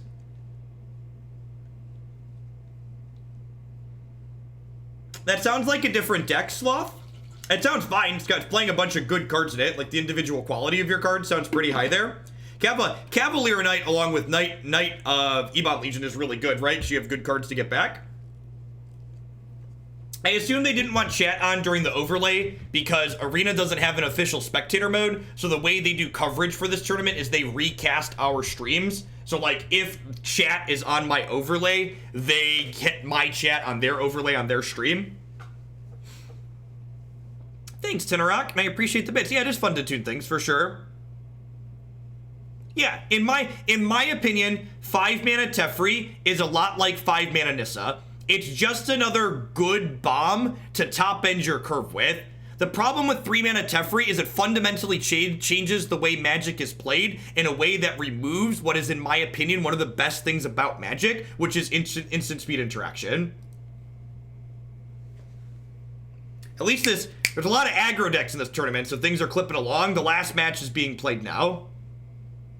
What do I mean a different deck? I mean, it sounds like you've changed enough cards that just because your deck is the same colors as the Aristocrats deck doesn't mean it's still the same deck. It sounds like you've created something new.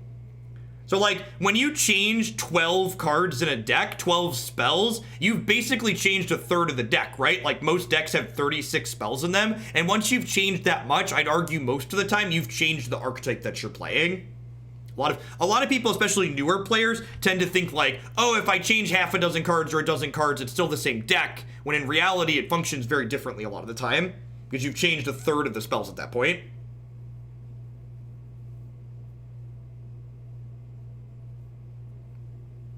Yeah, sounds more like an aggressive mid-range deck. That's without seeing exactly what you've done on paper itself, which probably again could be fine, but it sounds functionally different than like what the Aristocrats is doing. It's like a deck that stops its curve at 3.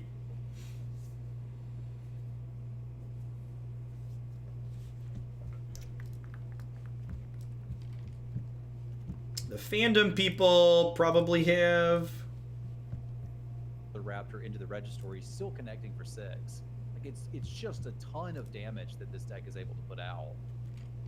Yeah.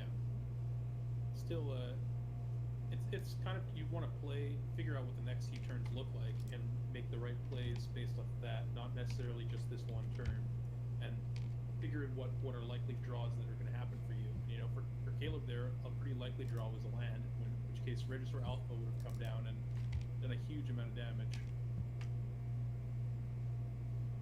And then here he could just discard kind of whatever, play a 3-mana Regisaur Alpha, and just have functionally infinite damage coming in. Jim's about to get gobbled Jim's up. actually pretty close to dead here. Yeah, and this Collision Colossus, you know, we'll see if he keeps it or not, but, you know, Regisaur Alpha into Regisaur Alpha is just, you know, basically infinite damage. Yeah, Basically infinite damage. Yeah, well, we get to see both of these raptors grow to 6 power, right? And then you have an attacking dinosaur that's, I guess the dinosaur would... Hey, 2 Point. Thanks for the brand new tier 1 sub. I appreciate that. Welcome. Hope you're having a fantastic Thursday wherever you're at. That's pretty awkward. That's a little awkward, yeah. So basically what we're getting is those, unless you like to draw to play this, yeah. Huh. Don't mind if I do. The old Dino divination. And that's a Draw way 2 to cards. recoup the advantage right off of the zombie dino. Yeah. He hit the land for the Collision Colossus here. And Jim's holding up his sheltering light, hoping that that's going to be enough, but Collision Colossus can give quite a bit of trampoline power, and this is a lot of damage coming in. Yeah, Jim's expression here says a lot. Caleb's deck looks sweet. What is even happening? If he wins this, he'll be 1-1. Yeah, what do I do? Double block? Like, Kill you. yes, you know, the Feather deck is not a good deck when you're on the back foot. It's a much more impressive deck when you're the one who's doing the attacking. This interface is them doing the best they have with the hand they've been Get dealt. rid of the Regisaur, but So- as long as Caleb's willing to throw the Collision Colossus, he's pretty good to go. Yeah. I wonder Hopefully Arena has an official spectator client at some mode, but at some point, but until then. Instead of the 10 The fact that they're not on the exact same delay is a little awkward, but it's all they can do. get to attack every turn maybe and start chaining your spells together. But instead you're just on the back foot trying to use your combat tricks to protect your creatures against these enormous beaters from Caleb. What a happy day that we are seeing actual combat tricks being played in Standard. Yeah, I mean that's heroic. Creatures always make that happen, and Does Hearthstone have a spectator mode? What does that have to do with the price of tea in China? Even if they didn't have a spectator mode, how would that be relevant to Arena? It's still embarrassing that Arena doesn't have it, regardless of whether or not Hearthstone has it. Don't you give me what? That's basically whataboutism. Don't be lazy.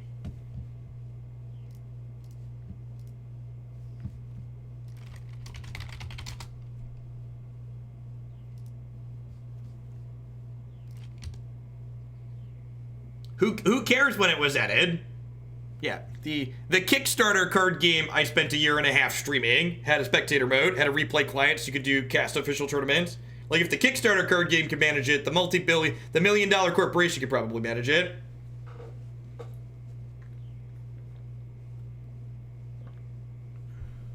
I mean, I don't know that I'd call one weekend with 2 one-off events a scene. That's far from an independent tournament circuit. I'd probably put money on, who am I playing? I'm playing Shahar. We're playing against blue-green Flash, or whatever it's called. I'd probably put money on Underlords having a spectator mode before Arena does, because Valve's a real software company.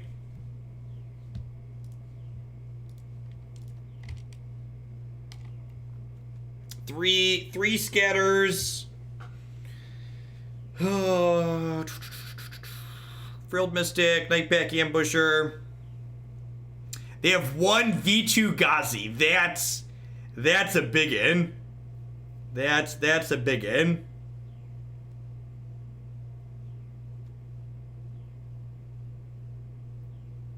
So the Wizards of the Coast was effectively view botting to get Arena to 100,000 viewers. So you need to understand that, like, the 100,000 viewers they had for the Arena Mythic Championship was not organic.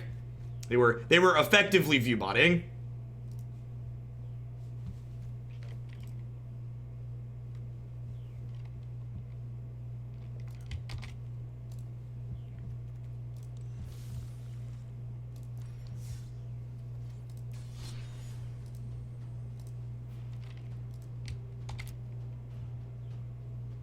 Watching your stream made me want to play Magic again, so I fired up Arena, 2 Nexus, and 1 3 for my first 3 matches. Remember why I gave up on Standard last season? Yeah, I think we're in for I think it's gonna be a rough last few months for Standard. In fact, one of the reasons why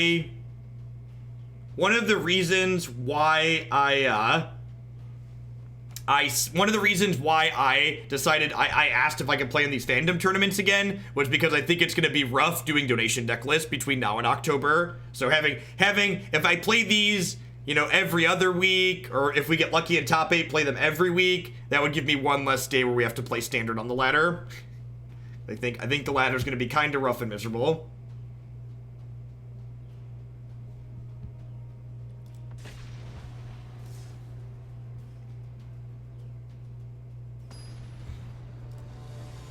All right, round 3, minimizing chat again. I will talk to you all in a little bit. Yeah, getting to play the games heads up is great. Losing the die roll is really bad though. This is a matchup where my opponent's deck is significantly better when it's on the play than the draw. This is fine. We're gonna bottom a land. Nissa's pretty bad against the Flash deck.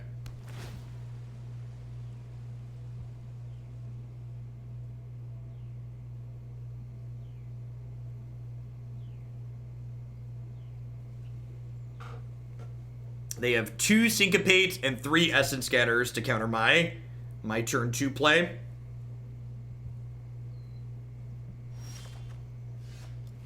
Brutal. I mean, that's probably not going to resolve. This card's boarding out. It's really bad against Unsummon. I think I keep it here because it's a turn 3 play, but it's comically bad against Unsummon. We're also going to want to board in Veil of Autumn here. And this is not great with Veil of Autumn.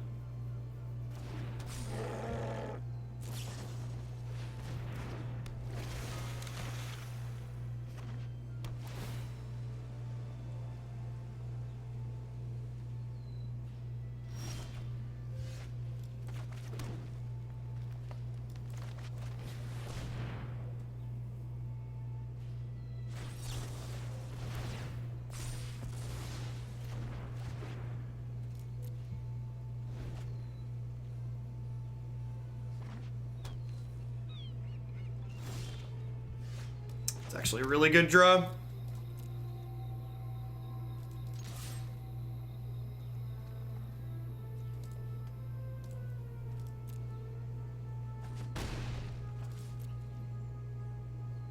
So hopefully they flash in like Night Pack. All right, let's go ahead and disfigure this.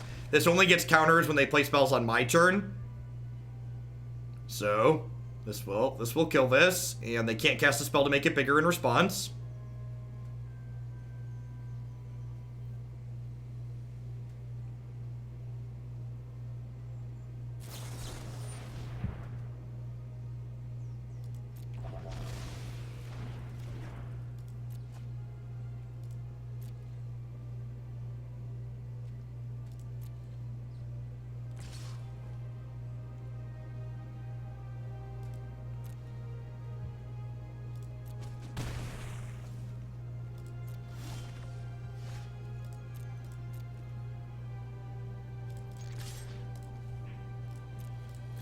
All right, so they need exactly one of their other 2 copies of Scatter. Syncopate doesn't counter this.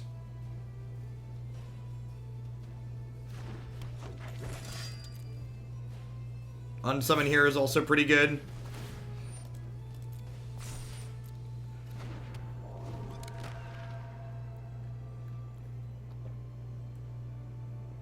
Yeah, they can counter Teferi. They can also attack Teferi.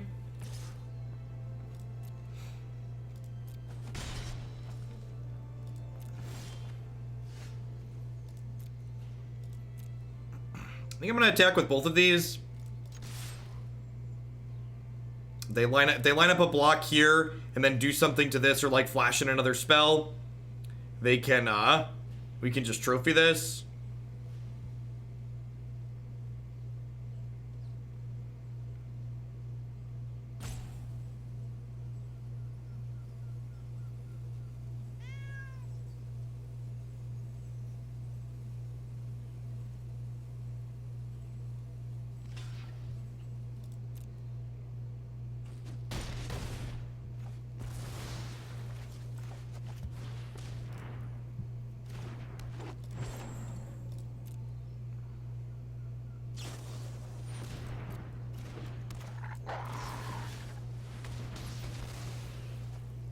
We've not played it yet, Batman.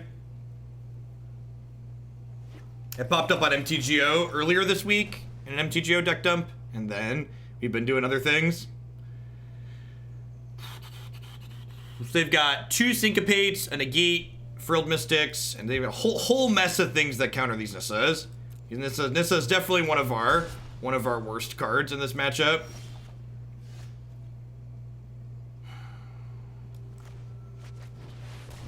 I don't have any duresses or anything, so it's just like take the 2 for 1. Thought you're minimizing chat. Yeah, I lied. This is like one of our first cuts in this matchup. A lot of cards that it's bad against. You can maybe argue that there's a high enough chance that that's not resolving that I should just play it post combat to get an attack for 3 in there.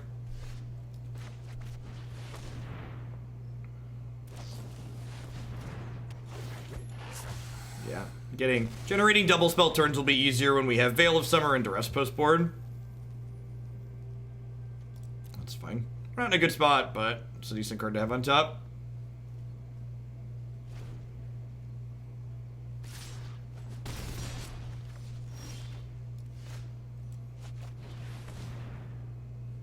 Like another Night Pack Ambusher, we're just dead here.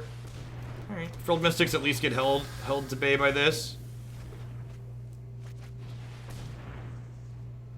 Yeah, like this matchup was like, this game was almost entirely decided by the fact that they were on the play. Their deck is like significantly worse in the draw. They don't really have meaningful ways to interact with stuff. Like we had a couple things go wrong. Not only did we lose the die roll, but we also like drew 2 Nissas here, which is easily one of our worst cards in this matchup.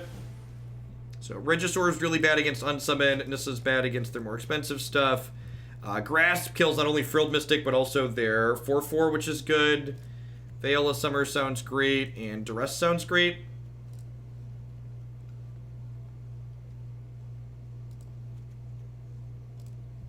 That one's probably fine. Do I want to go down to 1 Vivian? Probably have a hard time defending her, huh? Just go down to 1 of her. Do I want Obnix's Cruelty? Cruelty versus Disfigure is an interesting discussion.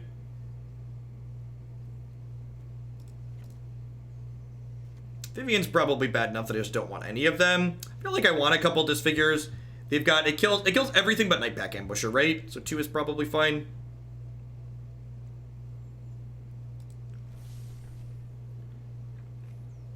Well, Nightpack's like a must kill on sight. So like having more ways to kill Nightpack seems important.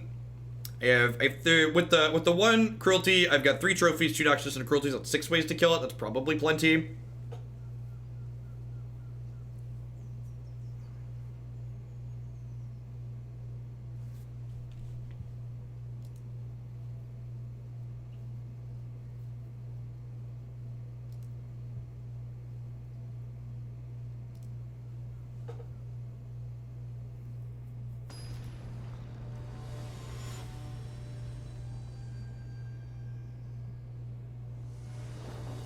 Yeah, the challenge matches don't seem to hold any of your cosmetic settings. It's unfortunate. Yeah, this is good. Is it? Is it good, Jeff? If this was a forest, I think I'd keep both these steel leaves, but it's not, so. Perfect.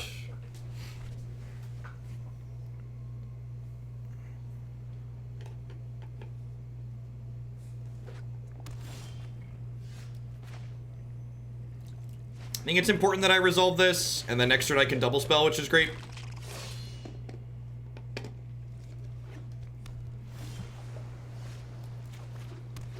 Let's enter combat and attack here before we do anything.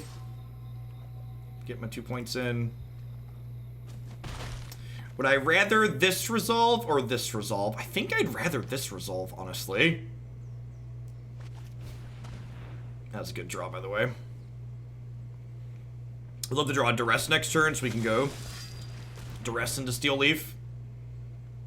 And like here, if they have a Syncopate or a Scatter, I have a bunch of things in play already, so not a big deal.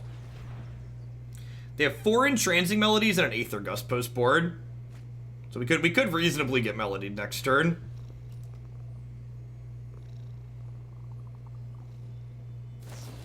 Unsummon resolves.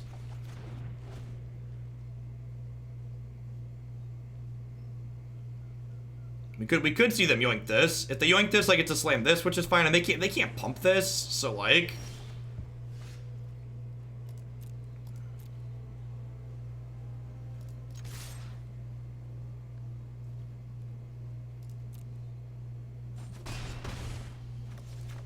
I'm pretty sure we just keep asking questions every turn.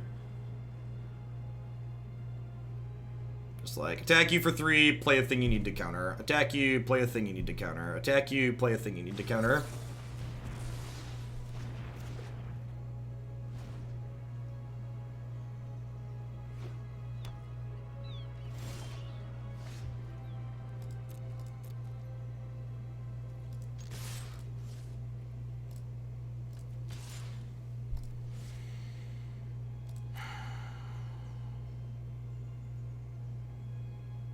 They could have a wolf pack here, which sucks. If they want to unsummon this, then they're not playing the wolf pack, and I get to stick Growth Chamber Guardian.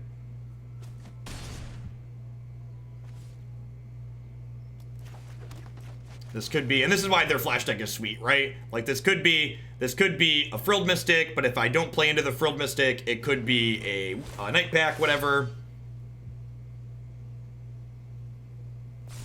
So, I don't think, Ceridon is not good against the Mass Manipulation decks. So, Ceridon is very good in a matchup like this where they're full of counterspells. So, like, if this deck becomes popular and I want sideboard cards specifically for this matchup, I think Ceridon is a great tool for that. But I don't think that I explicitly want Ceridon for the Manipulation decks. They just, like, leave you a 5/4 and, like, take the rest of your stuff and kill you. Carnage Giant would be a good draw. You're not wrong. Not wrong that Carnage Giant would be a good draw. If they have a second Night Pack Ambusher here, we're going to be in a lot of trouble.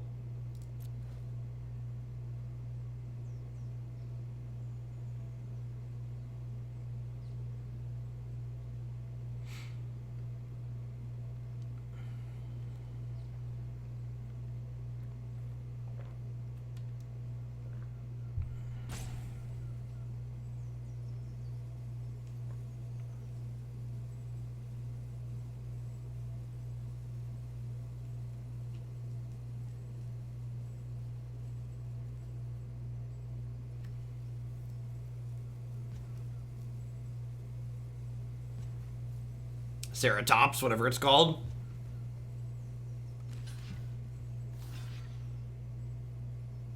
So I'm getting unsummoned here?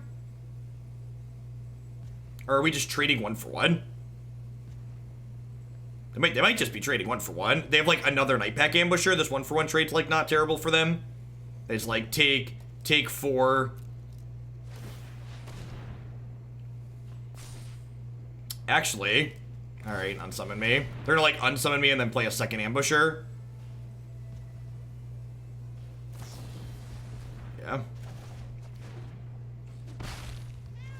Oh, they didn't have a second Ambusher. It's a good first step. The problem is they're gonna get a 3/3 every turn for the rest of this game.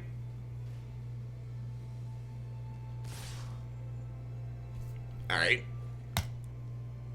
Someone unban Tom and time them out. New rule: during tournament mode, when people tell me things that are incorrect, they're getting a timeout. No mercy mode. No mercy mode activated. To keep it alive. Pumping it twice means I eat both their things.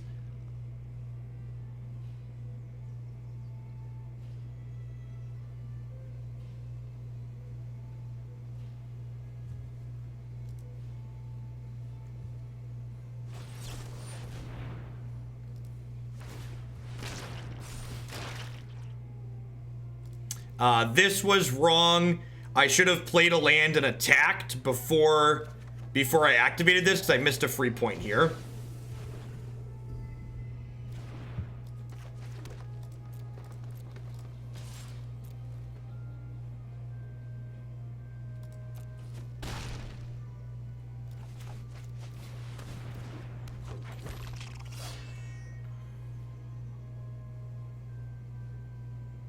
So I could have attacked with this too, and if they blocked, pumped this and eaten their wolf, so would have had 6 mana.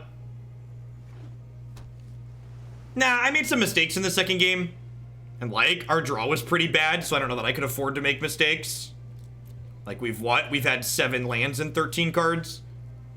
Never saw a removal spell, so like I couldn't afford like the points of damage I missed there are huge. Like if I hit them for 2, like. If I hit them for 2, I'm much better off because then all of these 4/4s are lethal next turn. Like little things like that have really added up here.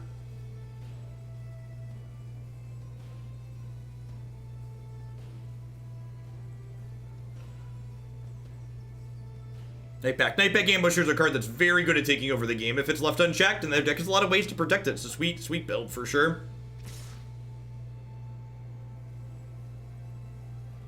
No box.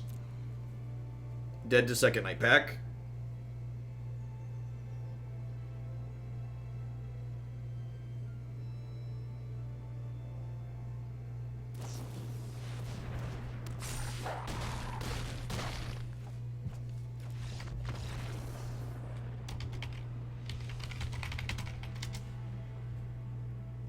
Yeah, I don't know there was a whole lot I could do in that second game. I'm dead there regardless, actually, right? Because if I attack with the Thorn Lieutenant, maybe I just end up getting 2 points of damage, but like I'm not blocking on the next turn, so got a little while. So we're 1 and 2. We lost to Brad and Shahar, so if they do well, our tiebreakers might end up being okay. Yeah, I had 6 removal spells for the Wolf in post-board. The Wolf's, like, definitely their most important card of the matchup, right? So, like, we only had 6 spells and 13 cards, and they hit 2 of their best card while we didn't hit any ways to take it off the table. Was not blocking the line, not blocking his line to win, right? Yeah, I mean, like, I'm never winning if they have a second Wolf.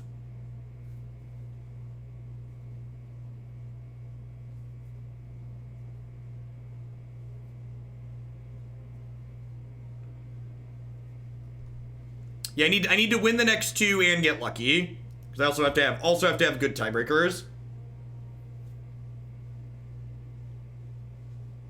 So, little bits in our control, a little bit outside of our control. We got 11th on breakers yesterday, so just a really bad string of beats actually. Just had a lot of running bad the last few days. I'm sure Shahar's deck is very good against other bad brews like mine. I'm sure it's very good against other bad brews. It's going to be interesting to see what happens to decks, even like this one and Shahar's, when people... My creature would have lived, so they were blocking my 5/6 with 7 power worth of stuff, so Death Touch would have traded with the board, but me pumping it again allowed my 1-drop to live, because my creature would have been an 8/9. So I would have traded, but my stud thing would have died, and I was trying to save it from dying. Thanks for the 4 months, Matty Jacks. I appreciate that. Welcome back. It's gonna be interesting to see how all these various brews do once people like fall out of the honeymoon phase with this set and everybody starts playing Basic Mountains and like Esper Hero again.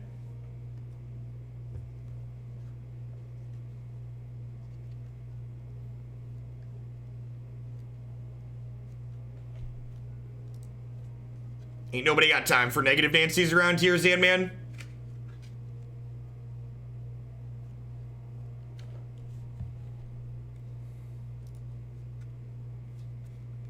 Don't worry about things you can't control. That's a good life lesson. It's a good magic lesson. If you spend energy worrying about things that are outside of your control, you can state the facts. So I can state the facts that I have to win the next 2 and be fortunate, but then someone coming in and punching you in the face and being like, damn it, Jeff, you gotta be extra fortunate here. Like that doesn't help. That's not useful.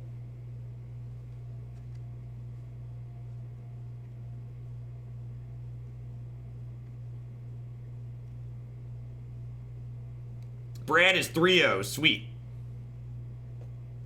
Yeah, all the really good decks from last season are still going to be really good.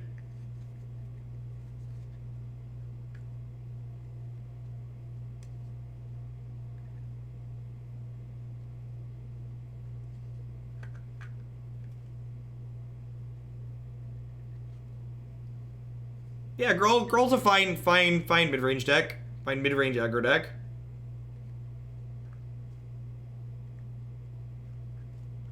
Gruul is like a chance against the Mountains deck, but there's definitely games where you just die. Like Experimental Frenzy's a messed up Magic card.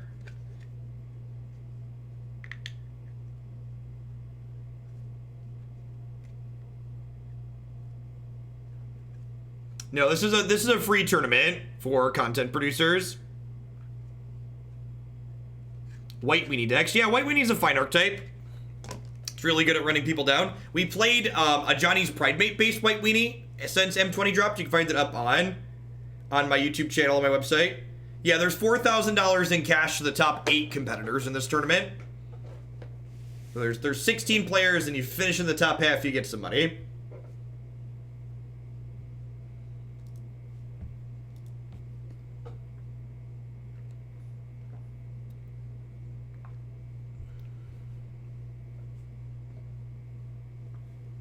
I've watched this weekly, and I cannot for the life of me figure out how they were making money for this or even the prize payout. I mean, they're almost certainly losing money hand over fist.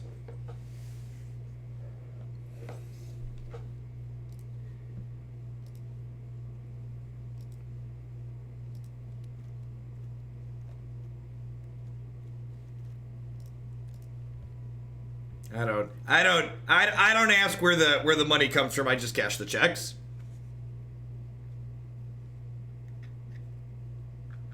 No, we're not going to do more Underlords today. If we blow out of this tournament, if we like 1-3 and lose the next match, I'll probably play some donation decks after this. At least one. We'll probably do Red-White Land Destruction after this if we lose the next one.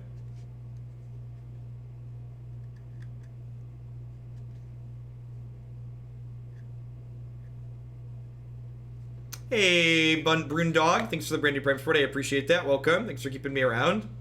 This isn't a mid-range deck, Gargoyle. It's an aggro deck. It plays a 5/4 on turn 2. I know Fandom's listed as a mid-range deck. This is an aggro deck. My curve effectively stops at 3. It's got a bunch of really efficient creatures in it. It plays a 7/6 very early sometimes. This is an aggro deck.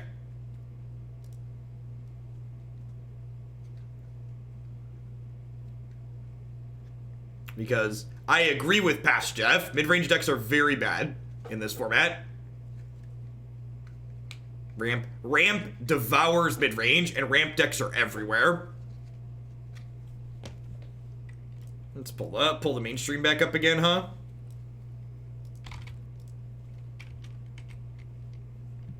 It's good against mass manipulation. It's also just good against Esper control in general.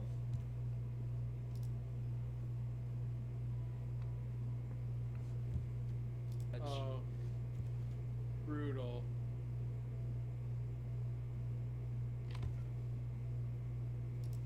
This is. Jund Dino seems sweet. I saw Caleb's list. Seems really powerful. Seems like another sweet, aggressive way to do things. At least it's not brutal for much longer for Gabby. Nice. That one's over. Nice. But it looks like she Yeah. was up a game, so we will get to see a game 3 here. Ooh. Yeah, that's exciting. We'll get to see how the player sideboarded a little bit too. Yeah, interested in that as well. So interesting that we don't actually see the Rose, the Fry in from Wyatt. Not interested in answering Vona, or like there's enough. Feels like there's enough creatures that you can nab with it that it's pretty good. It might be better than Lava Coil in some spots just because of the instant speed. Yeah, or just wanting an extra copy of Lava Coil, because like you kind of like, assuming you don't have a Tibalt or whatever, you've got to answer Sanctum Seeker too, or they're just going to start gaining, arbitrary amounts of life. Yeah, and I mean, just having one of those cards that you cast, then having these 3 Chandras to be able to like flash it back gives you a lot of value, and it's pretty interesting angle actually for these post board games that you get to be the control deck in pretty effectively, I think. But you do have to draw one of those spells to answer these big threats from Gabby. And It's interesting here. I've seen a lot of mono red decks take out Firebrands when they're going in the games 2 and 3, and here he's electing to keep the Firebrands as opposed to the Lava Runners, presumably so he can ping off so many of the X ones that are going to be over there. I think the biggest one is probably the Sky Marcher Aspirant, but even the Vampire Tokens, when a Lord might be coming down, is kind of a big deal. Yeah, and it seems like maybe also a lot of the plan is that Chandra is going to be exiling the spells from his graveyard, so those G2 Lava Runners aren't going to. Hey, glad to hear it, Olorox. Yeah, I think Feather's a great example of a sweet deck that's good in this format. It's a deck that has a very aggressive slant to it. The other wizards, it's a plan. It certainly is. I have a gaming chair. I mean, It's right there, see? Let's say this Knight of the Ebon Legion. Right there. That's Declan's chair when he comes to visit. Matched up pretty well with Fanatical Firebrand.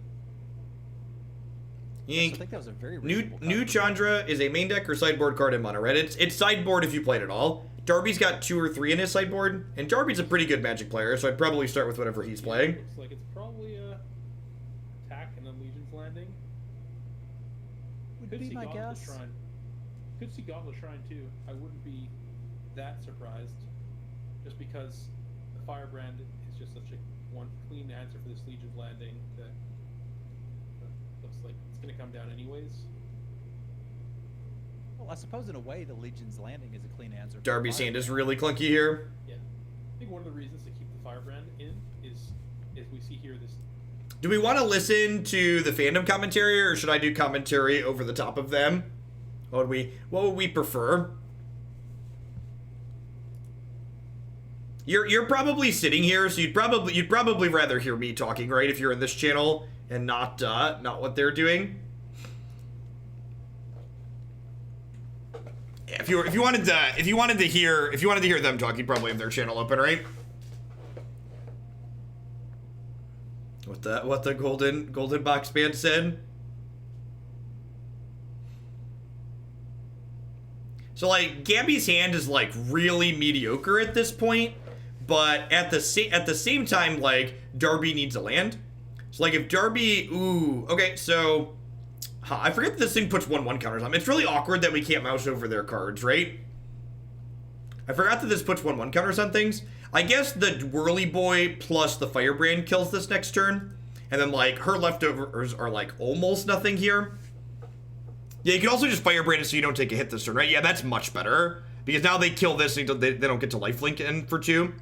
So if Darby hits a 4th land next turn, there's a good chance he runs away with this. But if he misses for 2 or 3 turns and like keeps drawing clunky cards, he could be okay. This is gonna be like the saddest duress ever. Just like cast duress, right click, concede when the 4th mountain's drawn.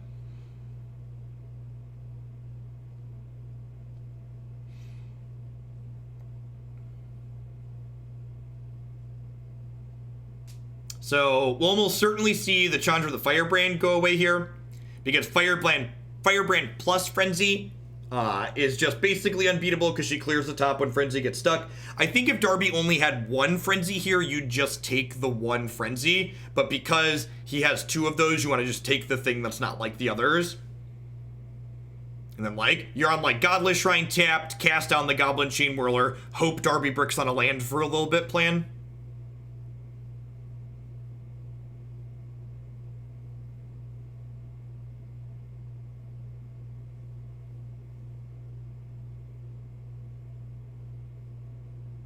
Plus your Sorin on nothing.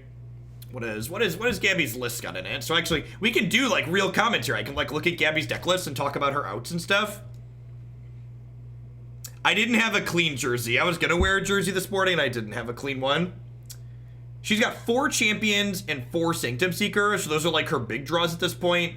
Mavrin Fane is like also fine. Oh, so this is post board. Vana was probably the best draw in her deck. And Darby missed, so like the swings of Magic, right? Just like he had any land as a good draw, and she had just like the best pickup off the top. She just put a 1/1 counter on it too now.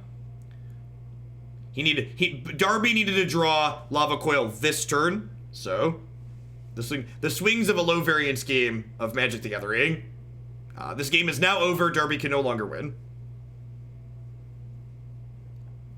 I realize Frenzy is a house and really good at what it does, but I'm pretty confident in saying that, like, this game is over, he can no longer win. I feel like you like Sky Marcher, like, use Sorin to Helix the Steamkin here, attack for 5. Like, you gain 8. Yeah, Vana's got lifelink. It's even got, I can't mouse over it, but it's got the little heart there. Isn't that great?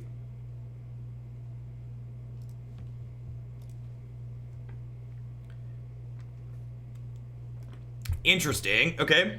And she knows about the shock, right? So like that means you're not playing Sky Marcher this turn? Or like are you happy if Darby burns the shock on? You could be happy if Darby burns the shock on the Sky Marcher, because then you can't shock plus Lava Coil Vana. I mean, like, the Vana's lifelinking for infinite here, so like killing the Frenzy with it is totally fine. Yeah, that's interesting. Yeah, I guess you're okay with the shock going away in the event that it gets it on Lava Coil range.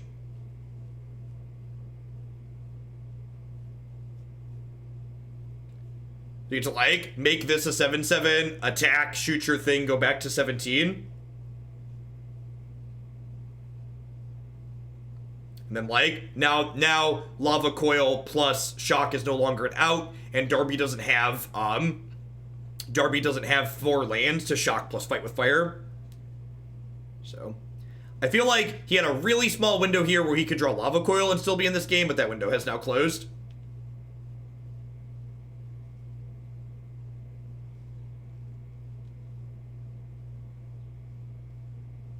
So when Darby missed his 4th line drop and then Gabby hit her Vana, like the game just swung wildly into her favor. 1 point short from even burning himself out. Just the worst beats.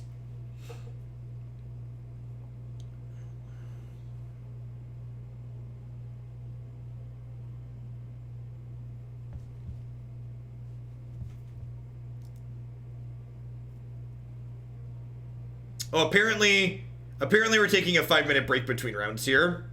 All right.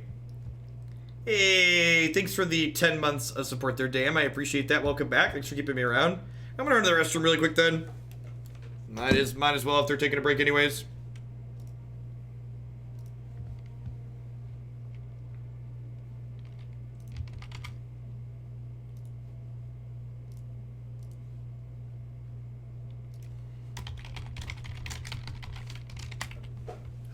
Beat RB.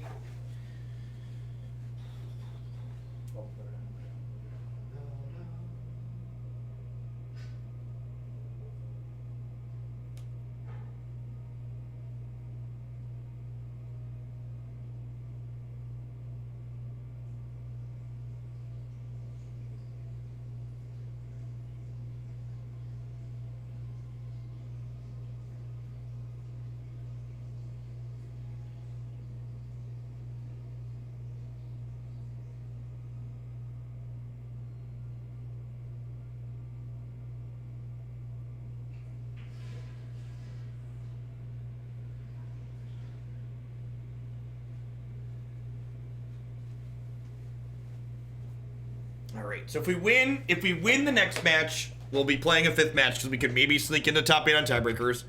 If we lose the next match, we'll be deader than a doornail, and we will probably play red white land destruction on the ladder for a bit.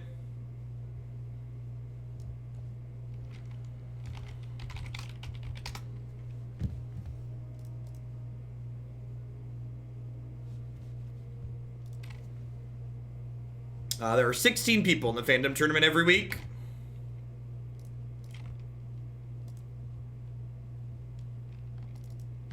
I mean, if we don't get to red white land destruction today, I believe it'll be the 2nd deck tomorrow. So,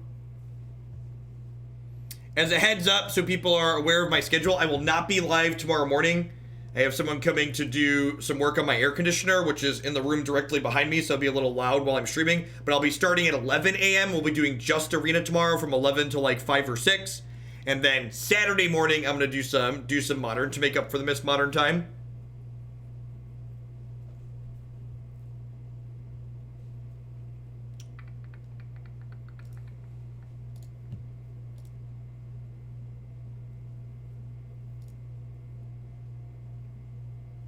We are playing against Bloody in the next match. Let's see what they're playing.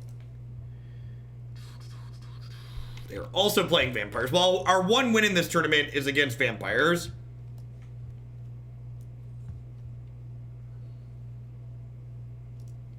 So this is our next match. How does one... You don't qualify for Fandom. It's an invite tournament. There are more one-drop based aggro deck. This is, looks like the 75 that actually we played on stream the other day with the Othakayas that Corey Baumeister had been working on. I had been pretty underwhelmed by Othakaya, and our deck has a bunch of high toughness things in it to make Oath kind of mediocre, so that's great. We do have to keep in mind that it exists in their deck, though, because it is a form of reach. So Oath can finish our stuff off, like, after we block, but outside of that, it's definitely not going to be too amazing. Not gonna, like, kill our things one for one, basically.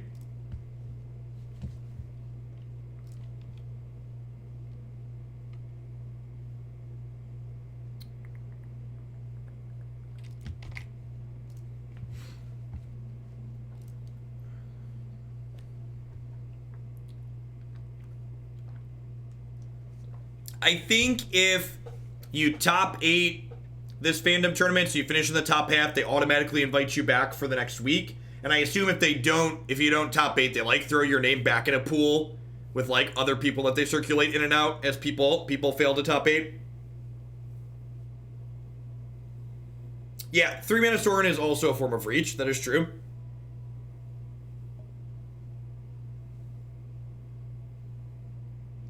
Having 4 disfigures is really good in this matchup. Happy that I made that change. I think Disfigure's just great in general. Shock's like a premium removal spell right now, and Disfigure's like a shock that gets to be a combat trick later. They reach out to you. I played in the first week that they did this, and then I declined to come back for the second week, and then I just wasn't really interested in playing competitive standard for a little bit, and then I reached back out when the new set got added, and they had an opening for this week. Yeah, it's a shock that gets rid of Adanto, is super true. You are tested, Varchild.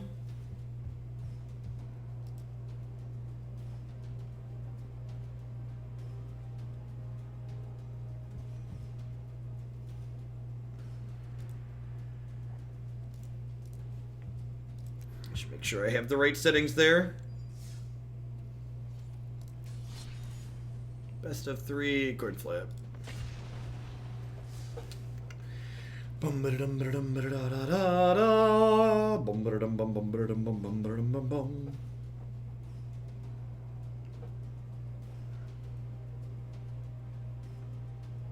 Honestly, Shuffler Truther, it seems like it's just more of the same, which is unfortunate.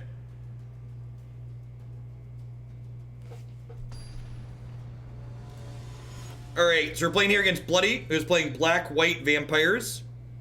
And remember, for people that haven't watched the Fandom tournaments before, all 16 people playing in this tournament are streaming it, so if you want to watch this match from both sides, you can always go find the other streamer I'm playing against. We won the die roll, which is a good start. This hand is excellent if it had lands. Unfortunately, it doesn't. This hand is kind of mediocre, but I think it's a keep.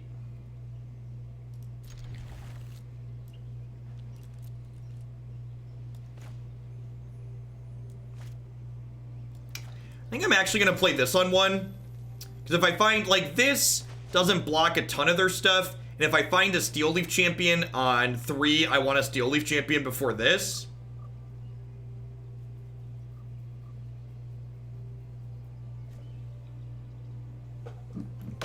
Yeah, in fact, part of the reason why I reached out to Fandom to play in these is because filling in donation decks for last standard format was getting tough, and I think we're probably going to run out of donation decks pretty soon in this format too, after a couple of weeks.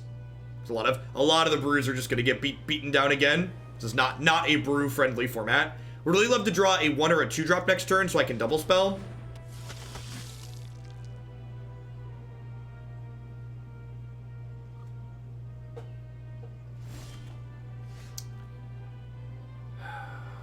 I guess I just Regisaur, huh? I'm not blocking here, so I'm just going to go ahead and start by attacking. It's like, it's fine. Like, if I draw anything other than like a 4 or 5 mana spell next turn, I'm pretty happy. I just like discard a swamp, play Knight. Actually, I probably discard the Overgrown Tomb, huh? So I don't have to deal damage to myself with it.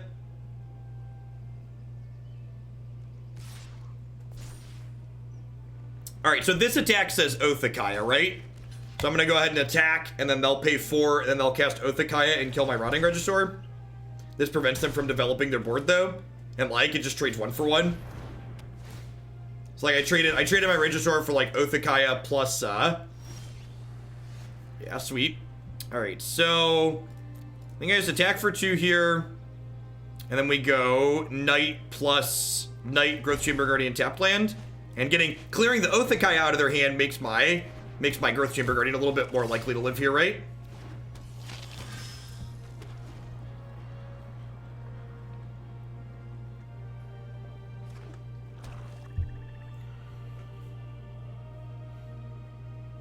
So a Lord will let them put a little bit of pressure on us here. 3 mana Sorin would be a little bit scary. It's not that big of a deal.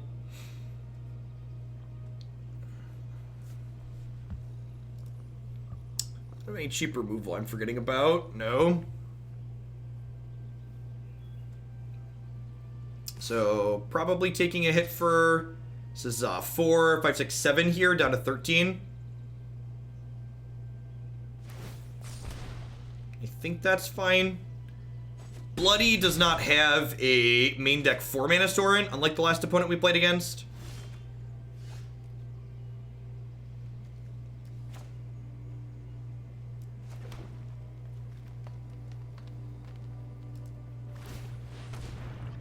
I think we just go ahead and fart this. They don't have any responses here in their deck list. We'll grab a friend.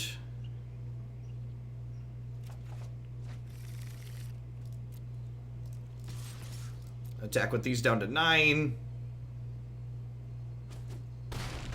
This thing will get all growed up. The 6th land means I can fart this plus activate this next turn. So they don't have a way to give lifelink. I do need to think about, like, if they have the ability to, like, reach up and deal an extra 3 points of damage here. Erasing, okay. They do have Sanctum Seeker. Sanctum Seeker's kind of scary here.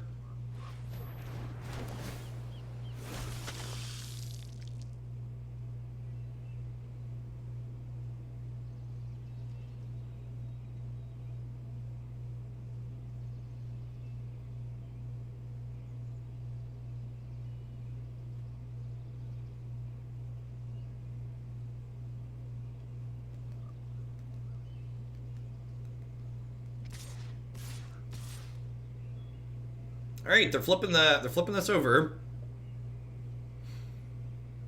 This will let them activate their Knight next turn.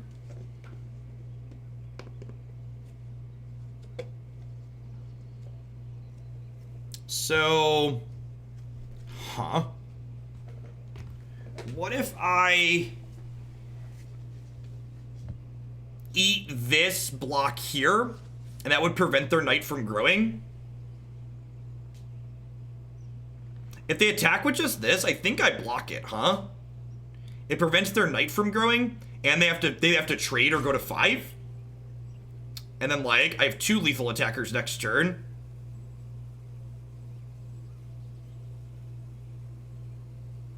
This is a tough turn, especially depending on what's in their hand too.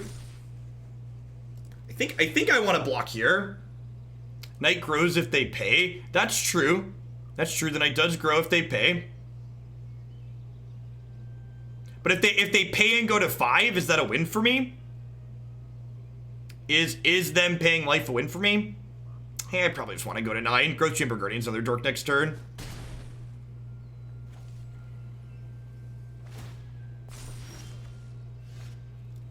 That's a big in. So I'm at 9. The question I want to ask myself is, do I want to play around Sanctum Seeker next turn?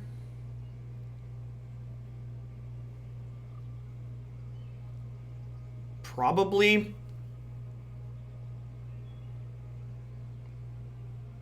Three mana Sorin's pretty hard to race too, because it gives lifelink.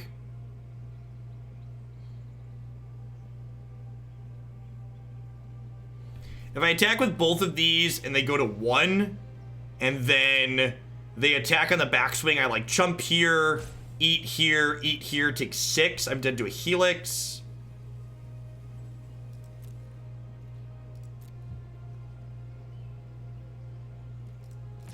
I think I'm attacking with just these 2 here.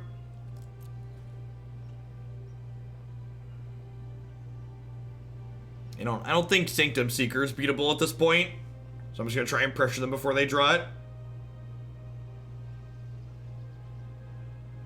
Yeah, if they go to 1, we can trade with Vanguard in combat. Kicking this up to a 3-4 also isn't terrible.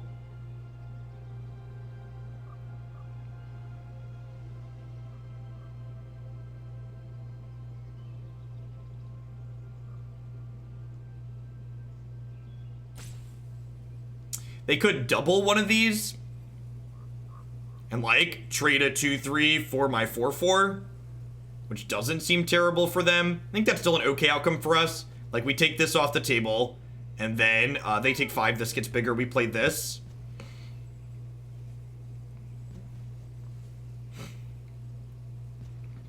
We could also just see a chump block here.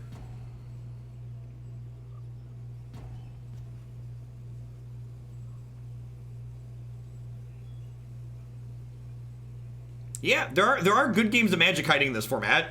The non-Nexus, non-Teferi games are like have a lot of interesting back and forth. The problem here is if they make this block and I have a removal spell for their, like if I drew a removal spell for this, just like the game would end on the spot.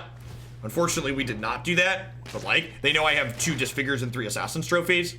It's like if I had any of those 5 cards, like their game would just like end here because I would disfigure this and eat both their things. Unfortunately for me, I don't have that. I think this is still fine. It's one of the things we talked about. Play this and pass. This will go up to a 3-4. Pretty dead to Sanctum Seeker out of them.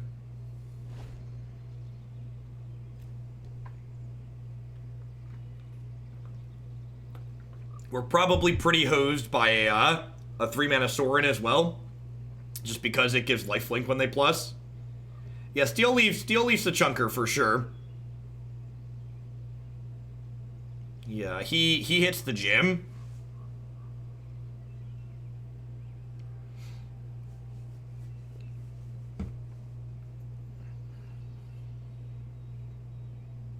Hey chat, tomorrow's a happy day. Starting tomorrow, it'll only be 63 weeks until Teferi rotates out of Standard. That's exciting. Less than 64 weeks.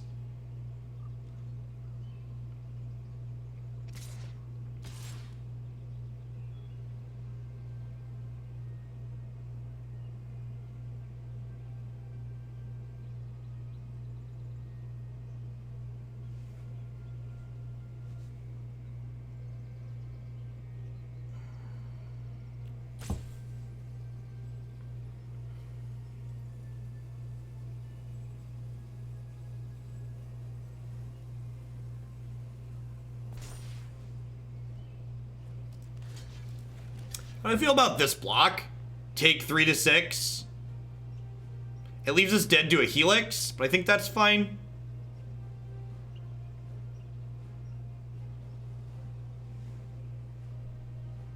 Yeah, if they pump, I take 3 and I take 6 and I go to 3.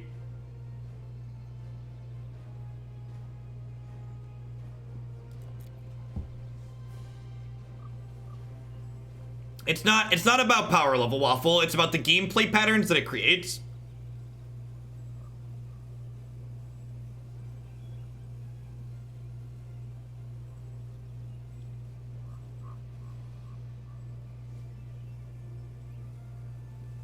Three mana Teferi basically just says the most interesting thing about Magic you're no longer allowed to do. There's a lot of choices on this board. Like discounting cards in our hands completely, there's a lot of choices just in the on-board things they do. Yeah, if they pump, they can't Helix me this turn, but they could Helix me next turn, and I probably can't kill them on the follow-up.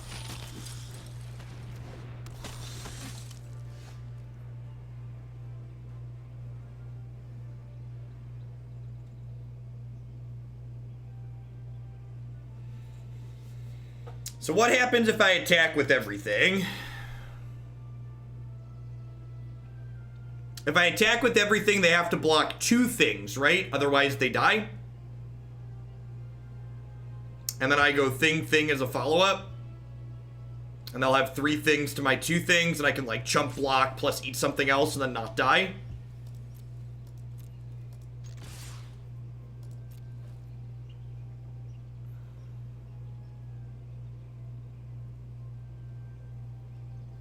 And they can't double block this one because it can't be blocked by plebeians. So like they can take the 2/3 for my 4/4 again. Like that's a trait that they can make again. And then they're still dead to these 2, so if they do this, they have to block something else here.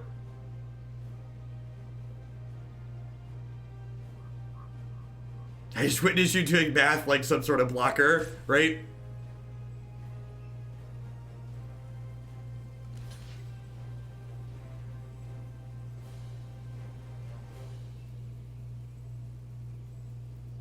If they block like this, I pump the knight and they die.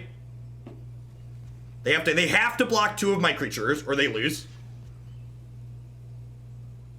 Blocking 2 of my creatures is not optional.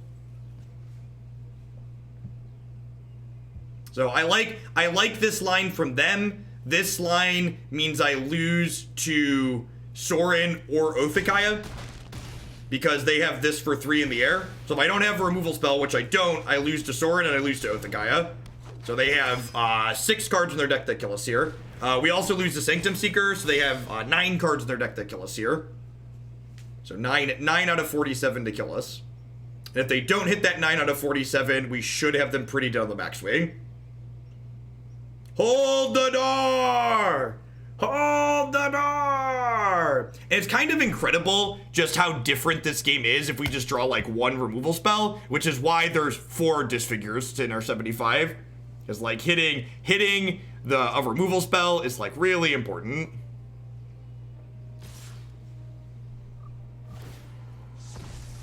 Hopefully this is I'm dead, let's hope Jeff misclicks attack.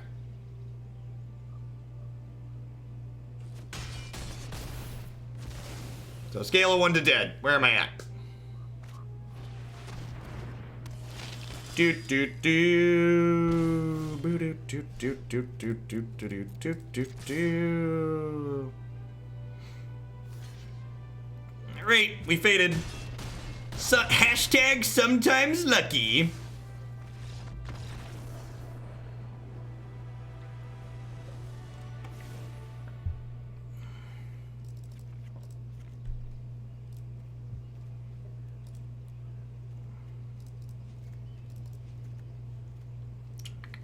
All right, they have Ixalan's Binding Post board, Duress, Cast Down, Despark. They have 3 Noxious Grasps of their own, which is good to know about. It's a card that's going to be on our mind. Card's very good against us.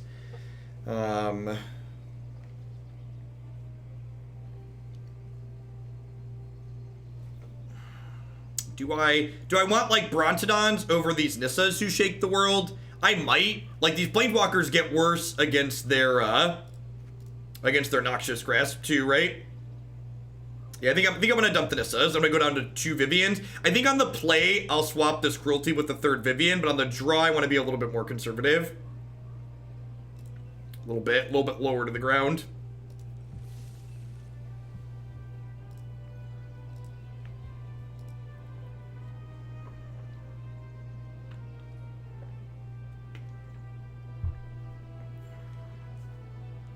Can we still top 8? We can. If we were dead for top 8, we'd be done playing. There's no draws in this tournament, so some 3-2s will top 8.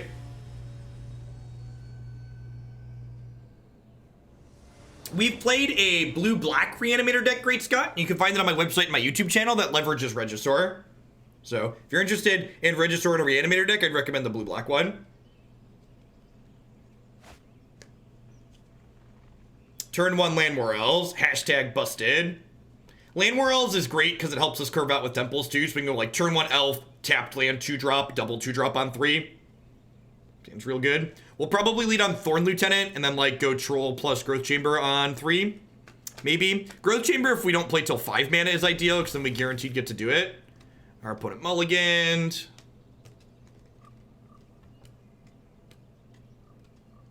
In the Aristocrats deck, what matchups are Chandra and Sarkhan for? Yeah, they're for the control matchups, Ryland. They're basically, the idea is you just like pull up in the control matchups. Second, Growth Chamber, boo.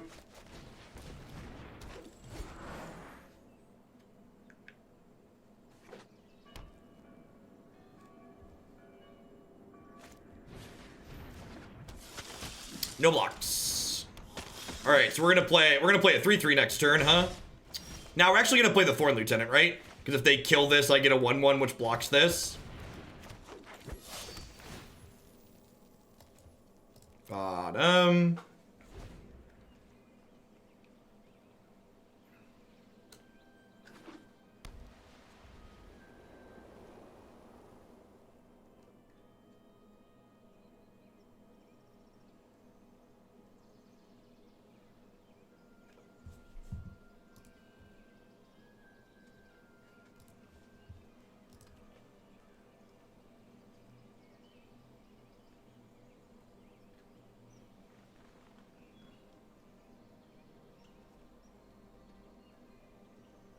Interesting, Zanman. No blocks here. If they like spend their mana making this a 4/5, that's like a decent exchange for us. Because they're just like doing nothing. It's not terrible. I think I just do this into Barkide Troll. Trophy is exactly the droid we're looking for because it gets rid of this. I'm not gonna attack with this because if I attack with this and they kill this, they get a good attack here.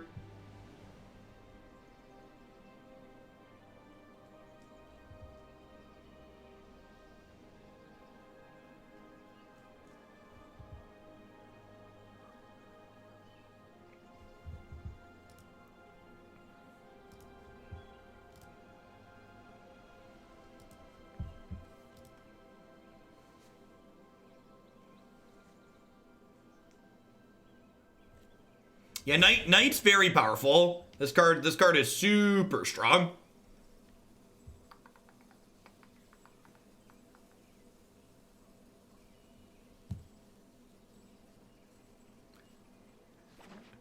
I'm glad people appreciate the Teferi countdown. I'm a man of the people, okay?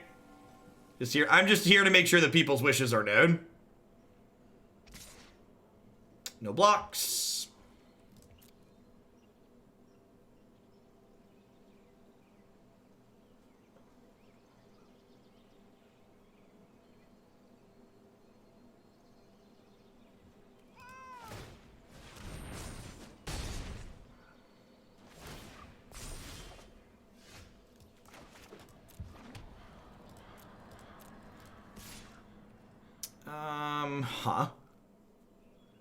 think I attack with both of these because they're pretty unlikely to block this. And then I get a counter on it.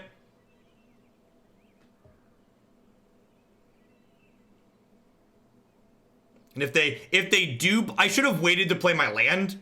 Because if they block this and I pump it, I can't trophy this turn. But that's fine. I think if that happens, I'll probably just like chump with the elf this turn.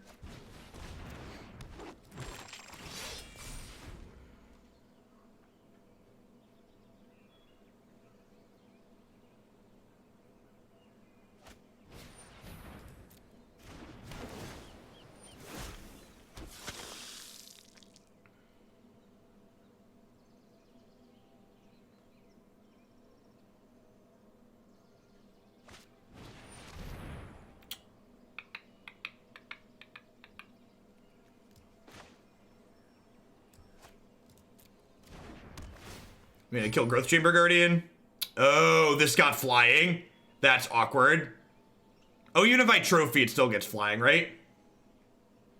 I think I'm actually trophying this before attackers happen, so they don't get to flip the Legion's Landing. They might kill my knight here instead of my Growth Chamber Guardian. Second Guardian is clutch.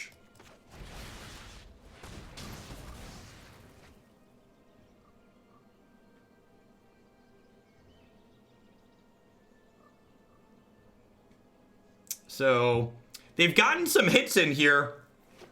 So like this is hitting me to 10, and then this is like a free point of damage. So they might be able, if they rip a Sanctum Seeker here, we could still be behind here.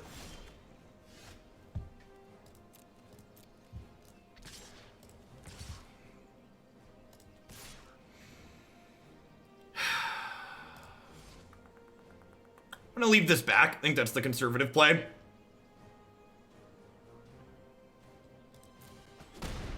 Because I want to play and activate this right away. So that way they can't, like, Noxious grasp me post-board. Because they have that card post-board. And if they have a removal spell for this, I want a blocker because my health total is so low.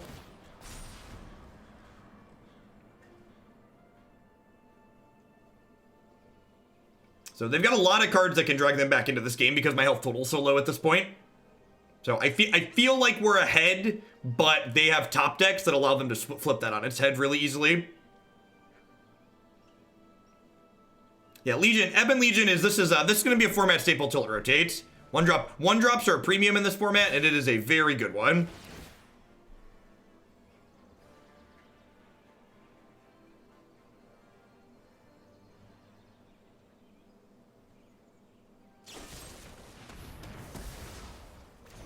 Yep.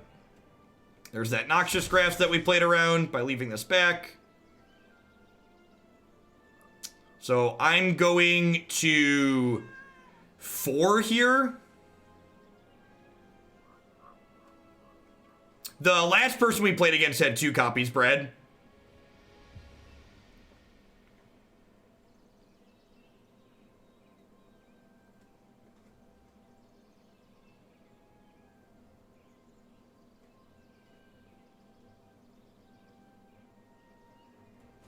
They have another removal spell here. They like debating spending a second Noxious Grasp on this so I can't kill the Conquistador.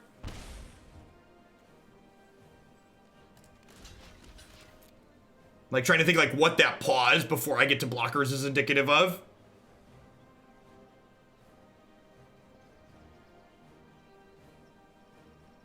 Hey, the Prime, thanks for the 8 months. I appreciate that. Welcome back. Thanks for keeping me around. They're going to need 2 up to 17. It feels like a Noxious Grasp, I think.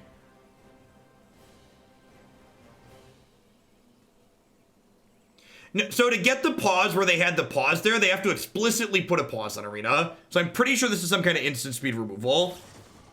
Yeah, they have a cast down. Same difference. All right, so I'm at 4. I'm at 4. The Big Bad Wolf, thank you for the brand new Prime support. I appreciate that. Welcome. Thanks for keeping me around. Steel Leaf Champion is an absurd draw because Steel Leaf Champion is an absurd draw because it is unblockable. I think I just attack with everything here. If I attack with everything, am I dead to a removal spell? I lose to a removal spell if I attack with everything. Is it worth dealing 1 extra point of damage to them? The 1 extra point of damage, this is 6, 7, I can deal 13 with pumps.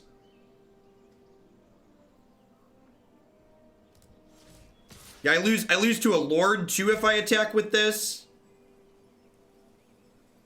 No, I'm dead to a Lord regardless.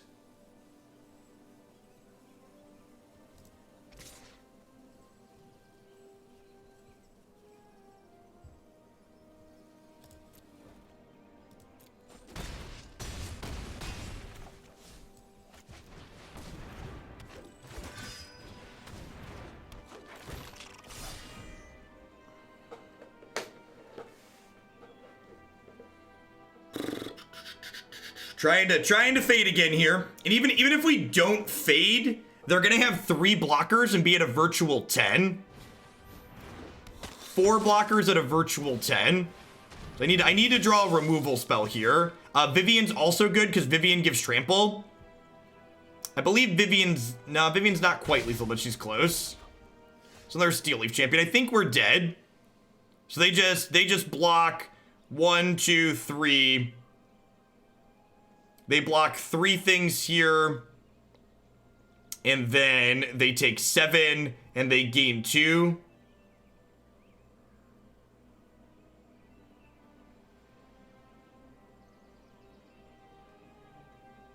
What are you saying, Top Toe? I don't understand how you're implying any language that was used was negative. I think we're just dead no matter how we slice it, right? Because they're not dead in combat, and we are dead on the backswing. Yeah, I'm pretty sure Vivian was lethal.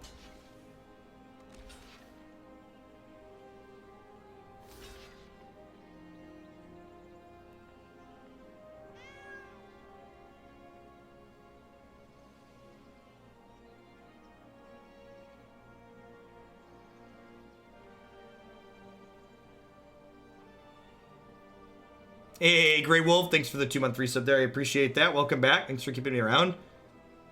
Fade means hoping they don't have it.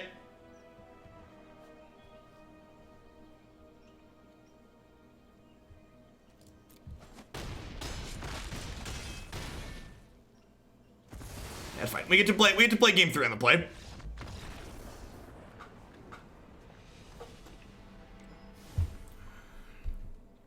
I'm gonna swap this Cruelty for a Vivian on the play.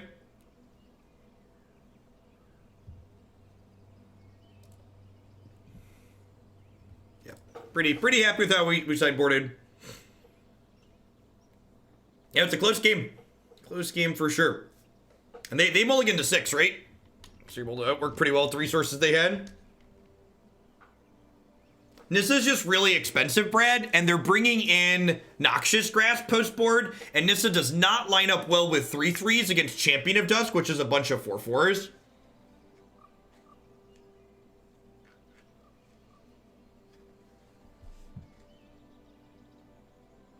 Yeah, we're not very good at drawing removal so far today, that's for sure. But we also don't want to flood on removal either. We want like 1 or 2 removal spells and like the rest creatures and lands.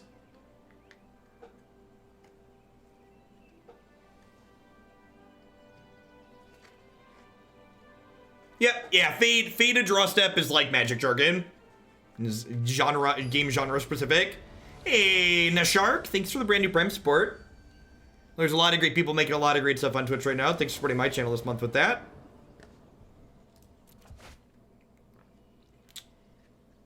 Yep. So this is a hand where we actually don't play Elf on 1 because we have so many black spells in our hand that we want this Temple of Malady every single turn to make black mana. So our turn 2 will probably be 1-drop, 1-drop.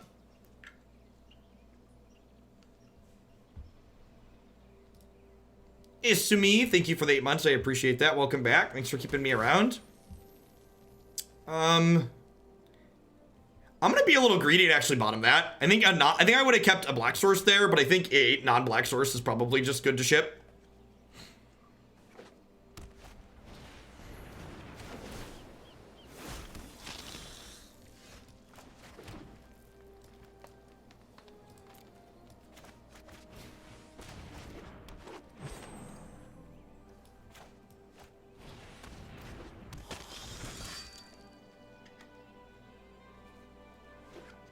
We're hoping to draw like one of our more aggressive cards at this point so we can pressure them a bit.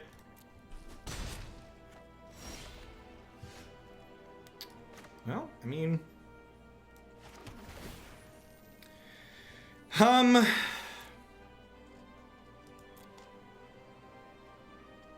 That's probably better than average.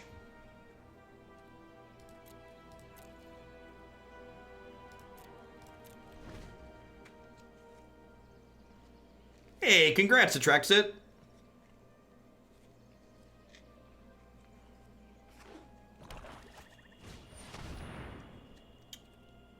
Sure. Depart Innistrad immediately, or you will taste my blade.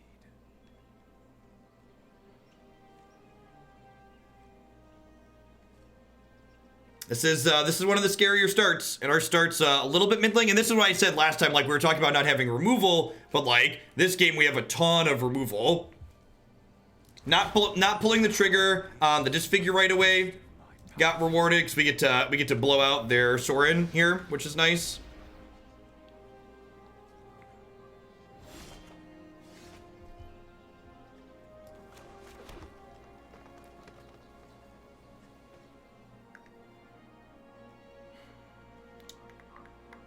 I think it's just Brontodon plus Trophy this probably, right?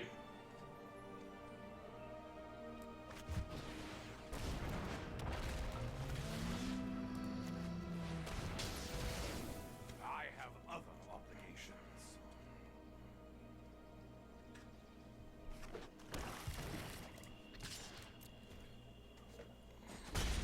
That attack means if they kill my Brontodon, I take a lifelink strike on the backswing, but that's fine. Yep, you have a Sanctum Seeker. Yep.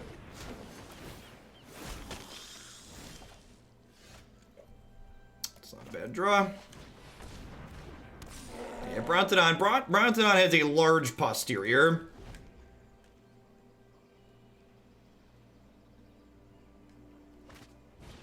Grasp looking a little bit awkward versus their board.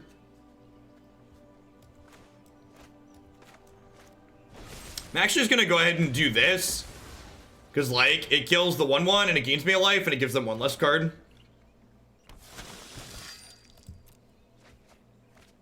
I've got bad news, chat. It's looking like we might be playing Red-White Land Destruction soon. This is not looking good for the home team here.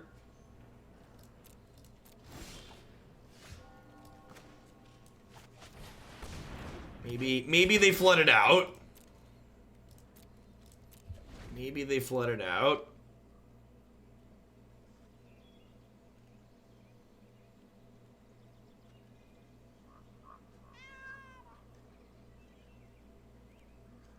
We have 3 Vivians in our deck, but outside of Vivian, I don't really have catch-up mechanics at the moment. I'm glad we boarded in Brontodon. They boarded in Binding. Sure.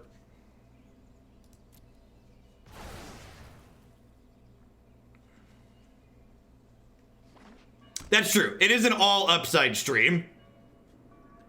It is an all upside stream today. If we die, we get to play Red-White Land Destruction, so like.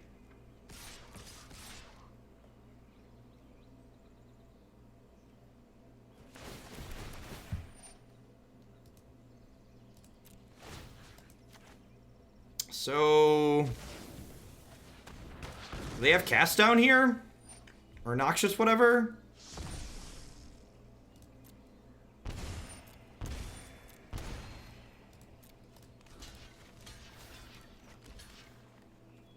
I think I just do this, right?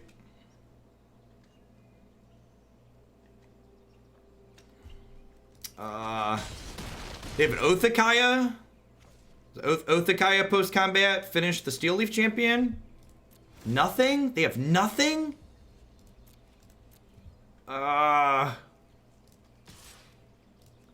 Yeah, okay.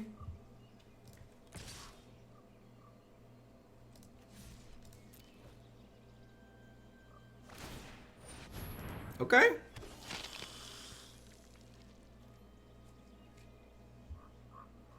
Maybe they missed the Brontodon? Maybe they missed the Brontodon. It could have been that they missed the Brontodon.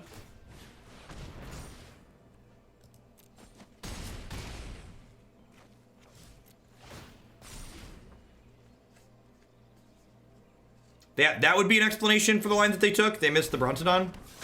They have land second champion of Dusk.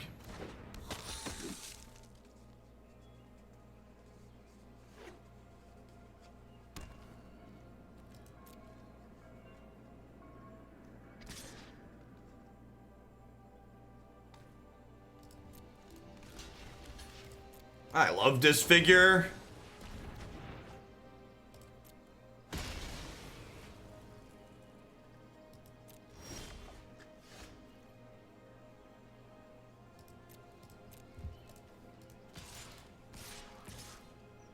I'm not attacking with this because I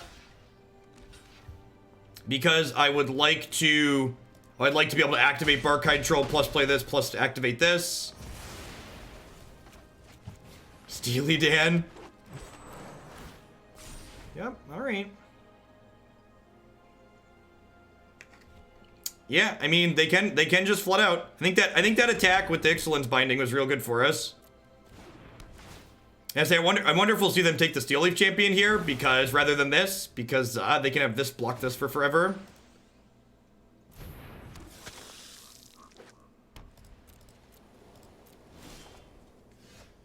That was a good draw.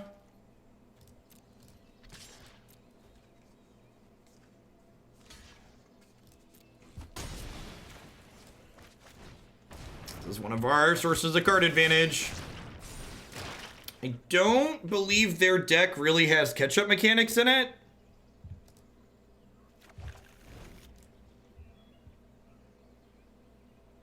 Yeah, they don't have any sweepers at this point.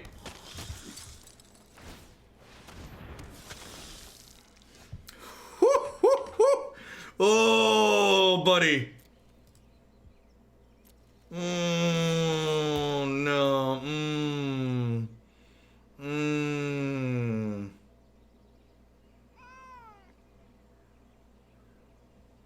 This card is very good. This card is very good. In this spot, but in general too, just in the format, this card is very good. I mean, I'm destroying the Excellence Binding. This thing can't get blocked by the tokens.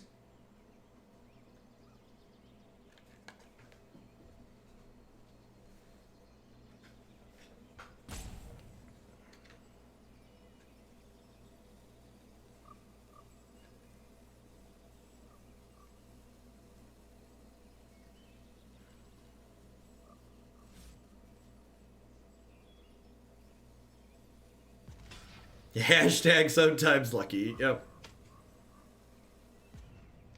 I don't know. Like, we got a little bit fortunate this game, but, like, I also feel like if they hadn't attacked into the Brontodon on board, we probably would have lost. So, like, we've definitely run good, a little bit good after that, but that was the point that, like, let us get back in this game, right?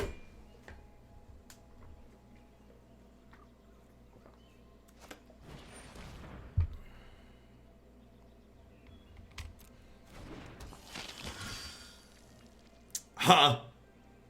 Now I'm just supposed to kill that, right?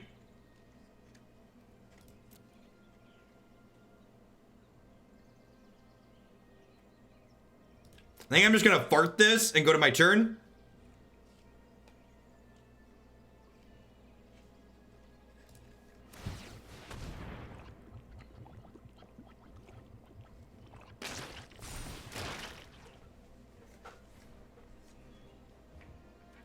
I'm gonna fart this. Simic is the wet farts guild. Have you listened here? Put a breeding pool into play? Put a breeding pool into play sometime and you'll understand what I mean. No, I don't want them to block. I just wanna trophy this and attack.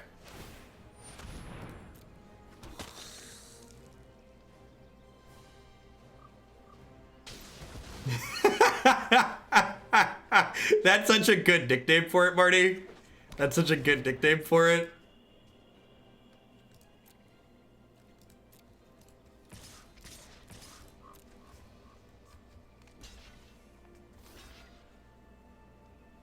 And again, there's no Cleansing Nova, there's no Settle the Wreckage, there's no Kaya's Wrath. Okay, playing with heads-up deck lists is great.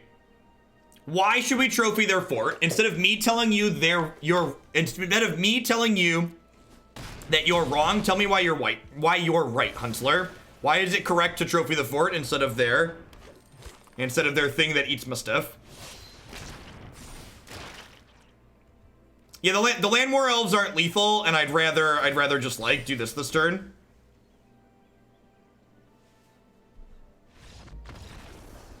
All right, I feel like we stole that one a little bit. I feel like we stole that one a little bit. All right. That was the last match of the round 2. Man, I'm digging this. I'm digging this fast matches thing.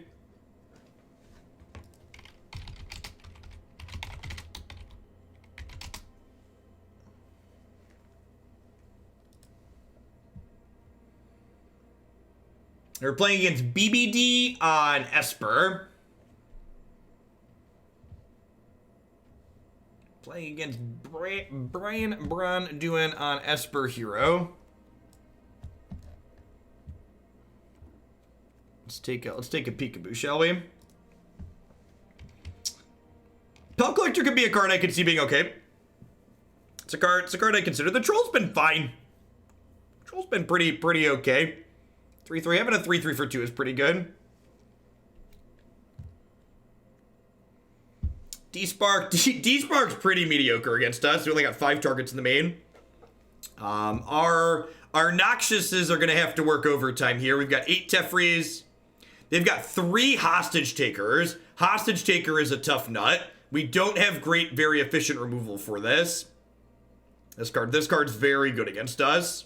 Othakai is pretty mediocre against us. Post board, he's got 2 Kaya's Wraths. No sweepers in the main though is nice.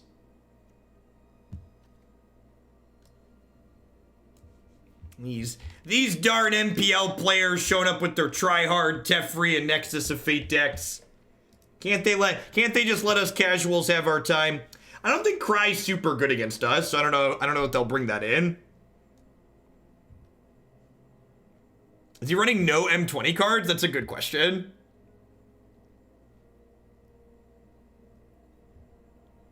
He's got 2 Temple of Silence. Two Temple of Silence, no other M20 cards. Do you see the full bracket somewhere in line? I don't know the answer to that question. I don't know the answer to that question. I just show up and play the people they tell me to play.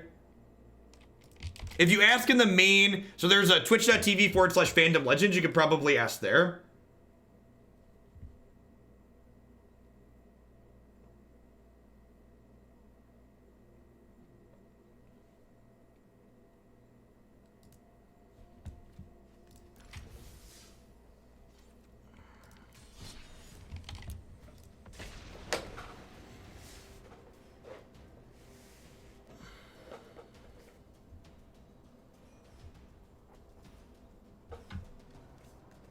I'm in 10th. That's not good for my tiebreakers. We need a W, chat. Need that W. Our destiny is in our own hands.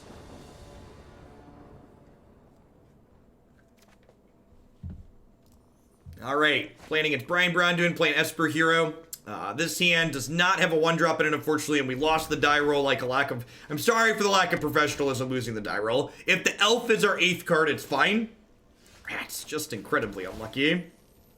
I'm actually going to keep that temple there. So this lets us curve out in a pretty reasonable way. We get to go Forest, Thorn Lieutenant, into Temple, Growth Chamber Guardian, into Vivian on 4, and then drop Regisaur after the fact. Thorn Lieutenant lines up really well into 3-mana Teferi, because if they want to bounce this Thorn Lieutenant, I get a token to kill their Planeswalker. The tempo lands are great. Aggro decks generally want at least 2 tempo lands, and non-aggressive decks want want 4 or more. And this deck that we're playing is kind of aggressive. We're playing the full 4 because he needs Steel Leaf Champion to work. I think even with the champion draw here, I'm supposed to play Temple tapped and play Growth Chamber Guardian. Do I want to bottom that land? I don't think I do, actually. So that land lets me go 3-drop plus 2-drop on the turn after this one.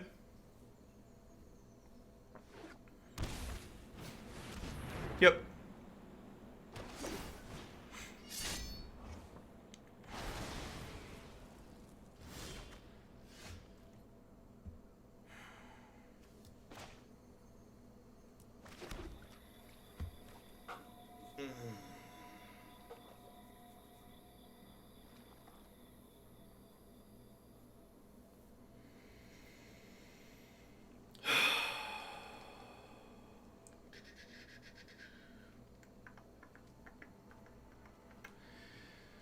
So if I trophy here,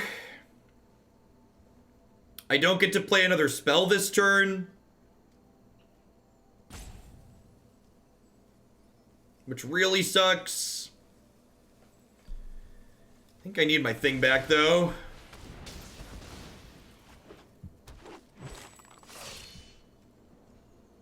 This is just incredibly mana inefficient.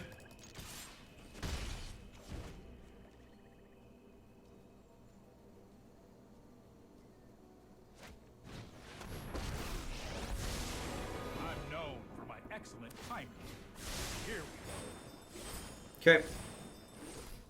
Yep. Yep.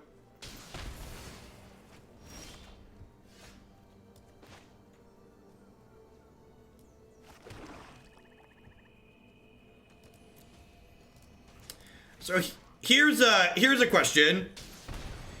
If I play Vivian and plus her, and I go get a Carnage Tyrant, how does his deck beat Carnage Tyrant? Game 1. I'm not sure that it does. I love everything from deer to dinosaurs. Yeah, it has to just beat it inside of combat, right? Stomping time.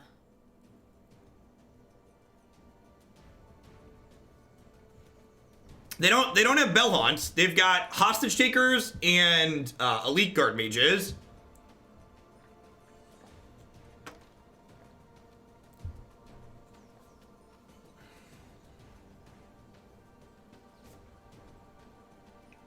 Now he does have 2 D-Sparks in his main deck, so this gives him a window to D-Spark.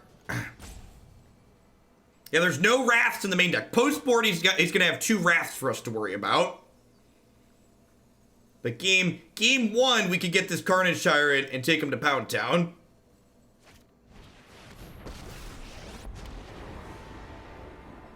This isn't a fight.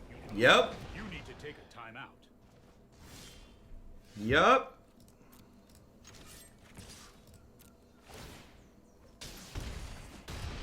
That didn't go according to plan. And again, no sweepers. Alright, that's all I got. Please don't hostage shaker me.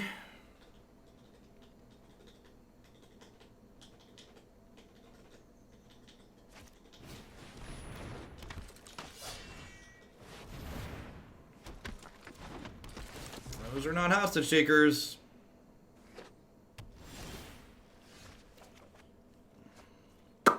That's awkward.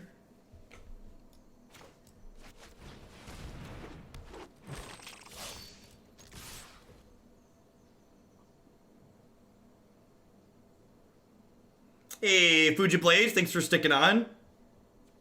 Yeah, I can decline the shuffle, right? I'll probably make this a 4-4 and decline the shuffle. Playing this pre-combat was loose. I just gave Brian more information. That was sloppy on my part. They can't block this. I assume we'll see a chump block here. We might see a double block here and take 11. They're at 27, right? Like this Oath has gained them 10 life. It's gained them 3 twice and then 2 Planeswalker triggers. Yeah, it might have been wrong to attack with this, honestly. I think I want the Vivian gives trample on her +1. Vivian also puts a counter on this and lets me find a friend, which is nice.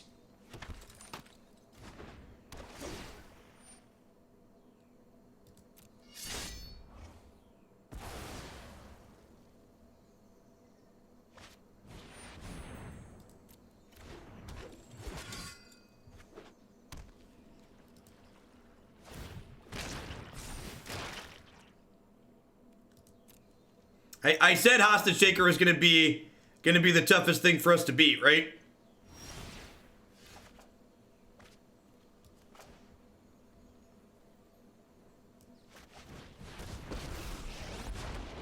With the arc bow at my side, I can't lose a fight.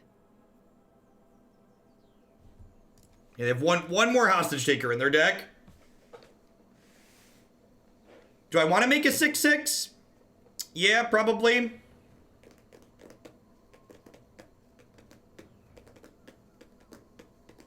Yeah, that's probably what I want to do.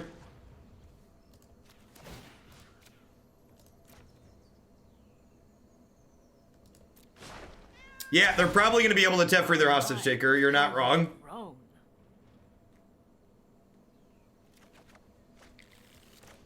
I mean, since they took our Steel Leaf Champion, I don't know that finding Carnage Tyrant is still a good plan.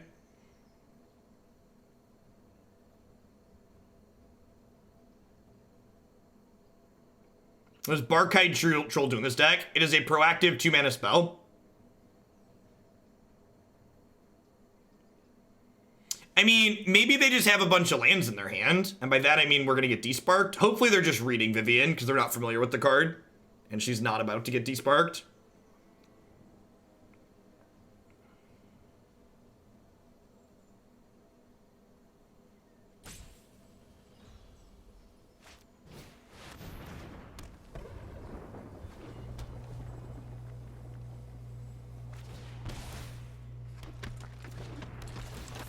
Yep.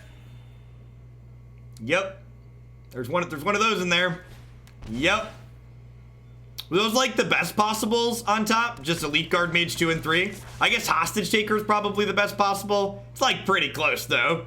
Just like 1 mana 2/3 draw a card. Time Raveler. Yep. Hey, that's enough. Let's slow this down. Yep. There goes the neighborhood.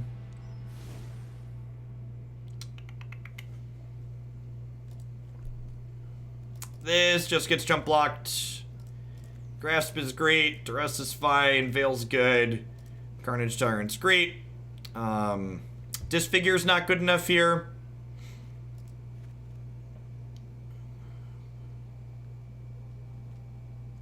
I mean, that's part of playing Magic.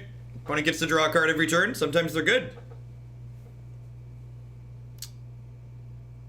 What do I want to live here? I mean, Standard was pretty bad at the end of last season, and there's a good chance this Standard format's not any different. And I don't think Brontodon's very good.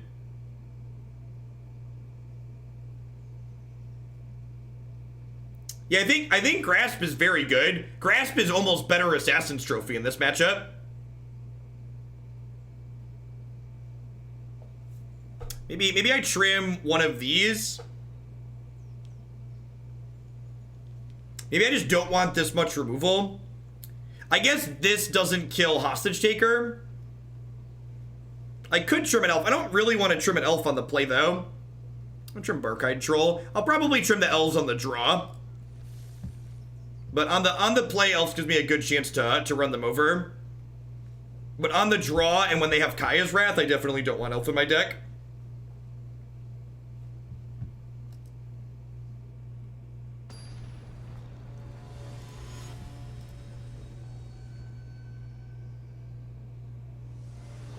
Nah, Nissa's too important. If you're cutting Nissa in this matchup, I think she shouldn't be in your deck, and I think she's good here. I think if you're cutting Nissa in this matchup, you don't understand what's important. Even if Nissa gets desparked, a card that generates value like she does is fine.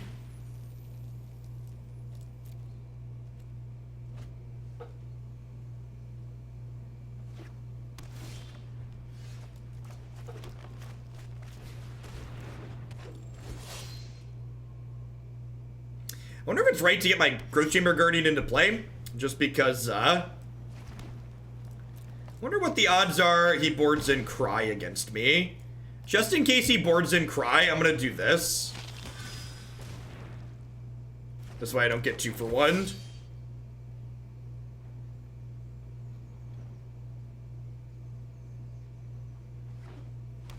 And then next turn's probably plus my knight attack. Yep. I have a plan.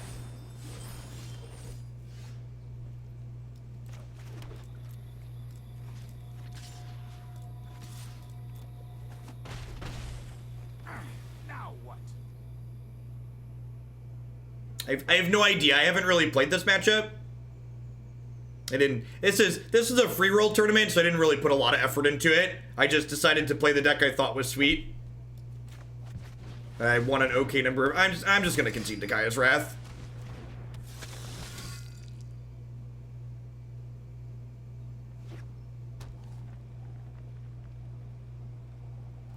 We probably have hands that can beat Gaea's Wrath. This is not one of them. Yeah, there's only 2 of them. So, this hand could play around Cry, so I did. I don't think I have the tools to play around Gaea's Wrath. I'm very defeated. I mean, we're in a very bad position here.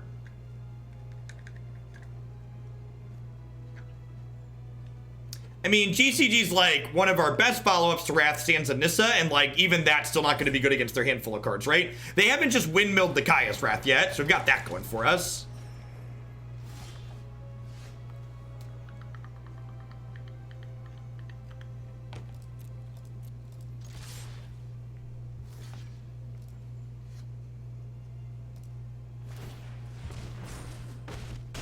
Yeah, if they have Wrath, it's an easy play, no thought there, so.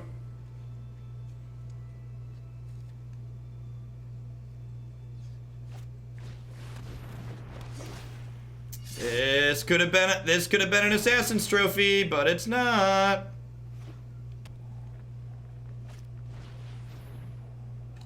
Didn't matter, they had the land.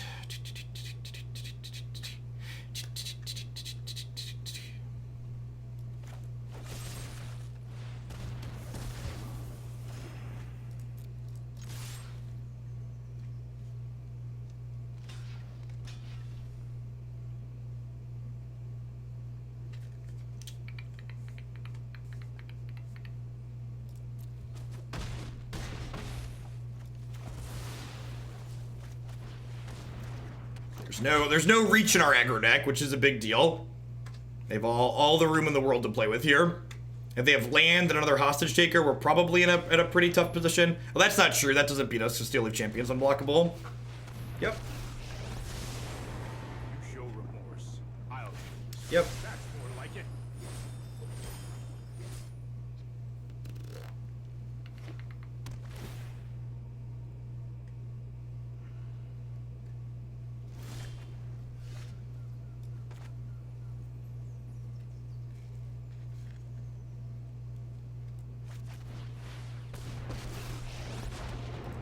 Civilization has crept too far. Tear it down. Maybe they're dead. Stomping time. Stomping time. Oh, Vivian. At least the cheeky planeswalkers can make me smile. Da-da! Lucky, lucky, lucky. Lucky, lucky, lucky. Yeah, just leave 2 elves in. I think I'd probably just leave 2 elves in, huh?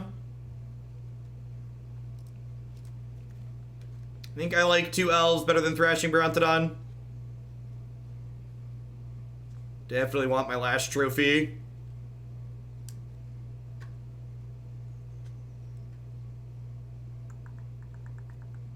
Seems good.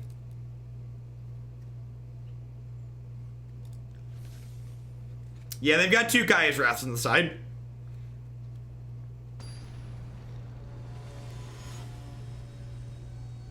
Yeah, Disfigure doesn't do enough. We have a few other ways to kill Hero. We're mostly just hoping they don't have it. It's a good magic hand. All right.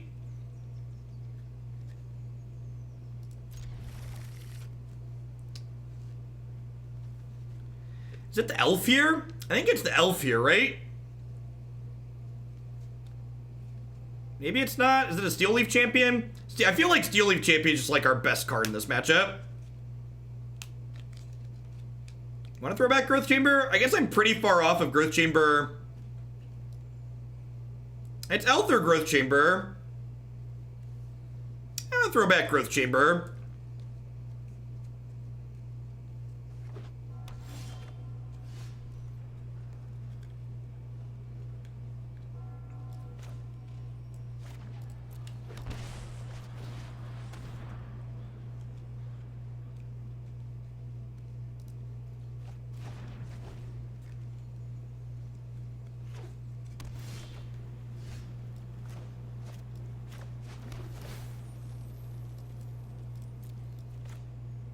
Sorry, buddy.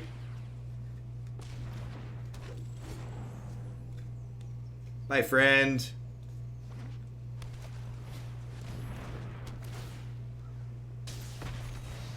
Forest.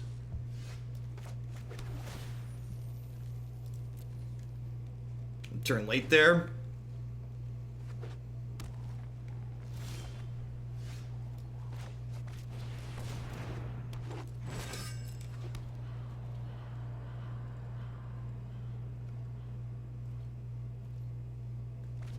The temples are good, but they are not completely free.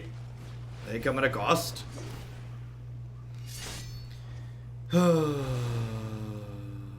Trophy?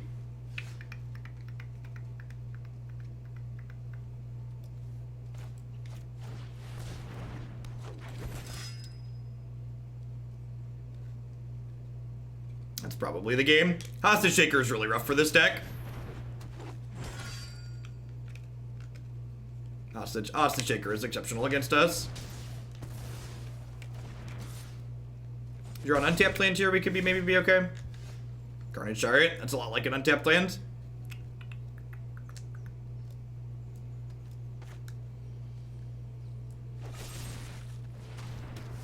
If the rest of their hand is bad, we can draw a land and play in Fart Growth Chamber Guardian around this Othakaya, and then maybe be okay from there.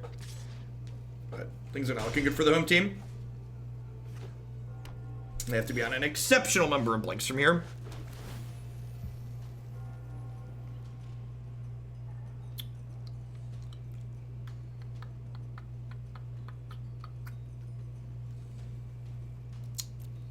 Okay.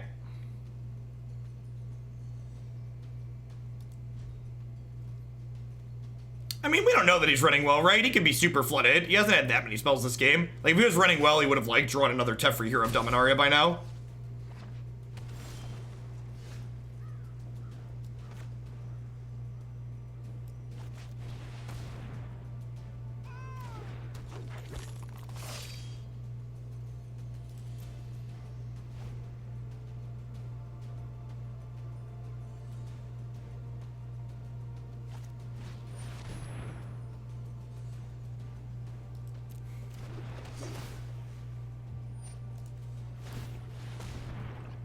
At least we get to phone it. We get to phone a friend here, and they can't make it bigger than. We get to phone a friend, and they can't make it bigger than a 2/2. So again, like people like BBD's draw this game has not actually been that good. It's like from an all things considered perspective, like we're actually doing kind of okay. Untapped lands here would be great.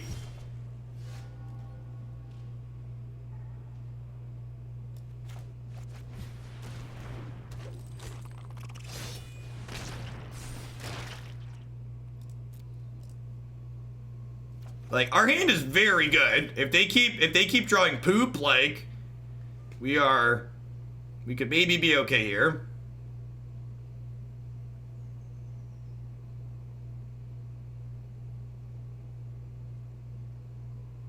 If they have a removal spell here, we might be dead. What? Yeah, I mean, he seems to be running pretty bad. Othakaya, Despark, Wrath.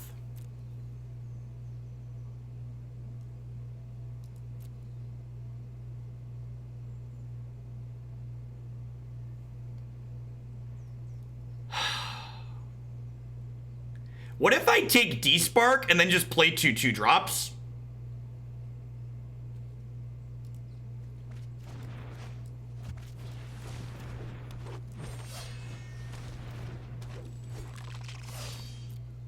This is my answer for Wrath. My answer for Wrath is put enough stuff on the board that they need to Wrath.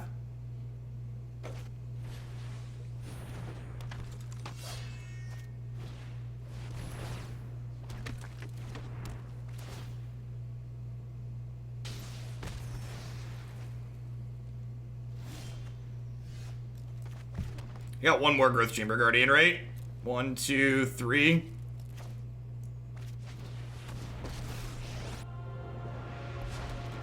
I've survived an apocalypse. Hey, Lullum, thanks for the 12 months support there. I appreciate that. Welcome back. Thanks for keeping me around. My, how you've grown.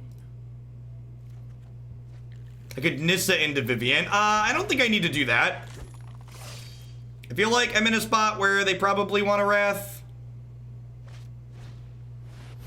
Nope, not yet.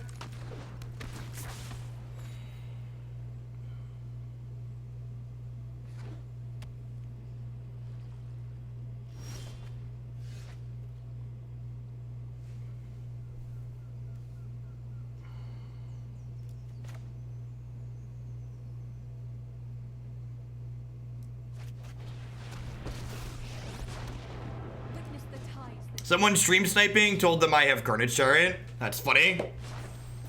I mean, yep. Yep, that's just how it goes.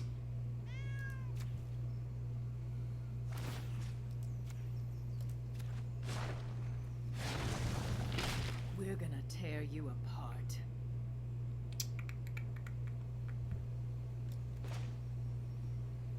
Now, if I would have untapped a forest, I could have farted this turn.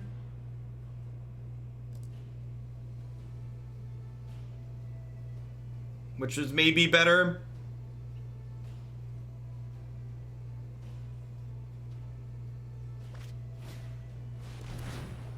Yep. Anger only gets me so far. Anger only gets me so far. It's a pretty big mistake, honestly. I don't have trample anymore.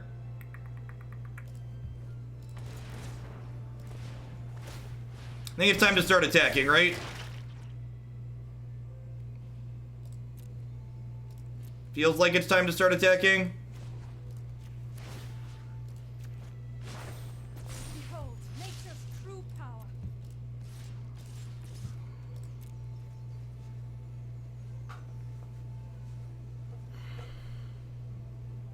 We need to kill them before they find Citadel. Or a 5-mana Teframe.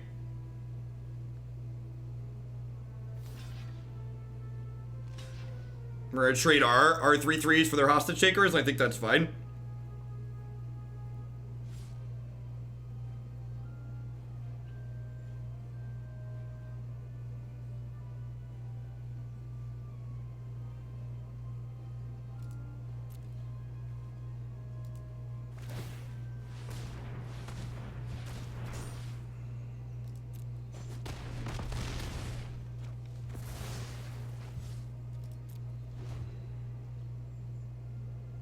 Just don't worry about it. Chat. Listen, you should never worry about what Twitch chat is doing, okay? As someone who's frequently tried to worry about what Twitch chat is doing, like, it's just gonna wind you up in a headache.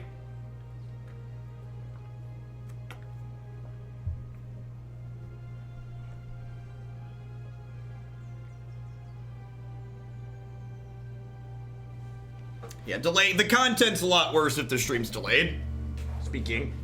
Speaking as a content creator who's done both. Hey, Gooder, thanks for the 18 months. I appreciate that. Welcome back. Thanks for keeping me around.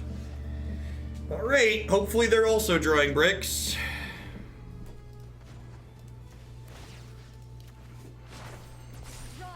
The real question is, do I alt Nissa next turn? I guess they could probably trade off here, right? They probably want to trade off a little aggressively because this is threatening to all. Hey, thanks for the 9 months, Taplands. I appreciate that. Welcome back. Thanks for keeping me around.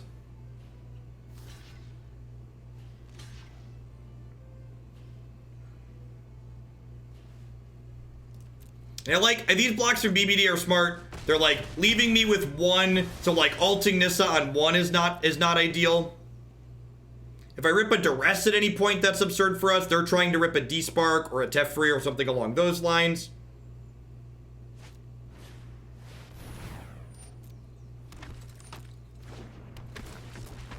I kind of wish I wouldn't have attacked with my 3/3s now, and I could have just held them for Nissa's ult.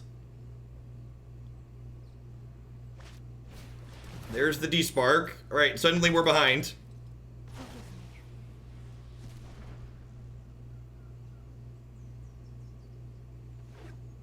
If we hit a Duress, we can Duress them and slam Carnage Tyrant, and then that puts us pretty solidly ahead.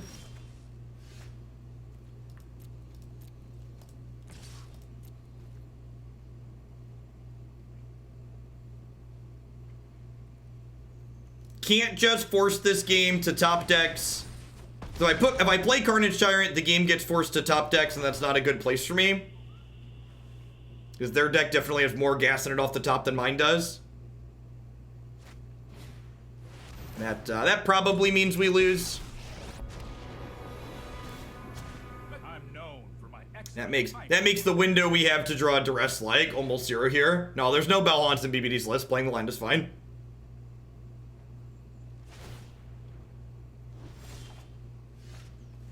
Magic sucks sometimes. I mean, he drew pretty exceptionally poorly in the mid game for us to even get to this point. Like if his draws had been better on turns like 5 to 10, we would have never gotten to this position. So like, it's hard to complain too much that he like finally found a Teferi Hero of Dominaria, you know, 25 cards in or whatever. We took one earlier, but they were bound to draw something that generated card advantage at some point. I'm not done yet.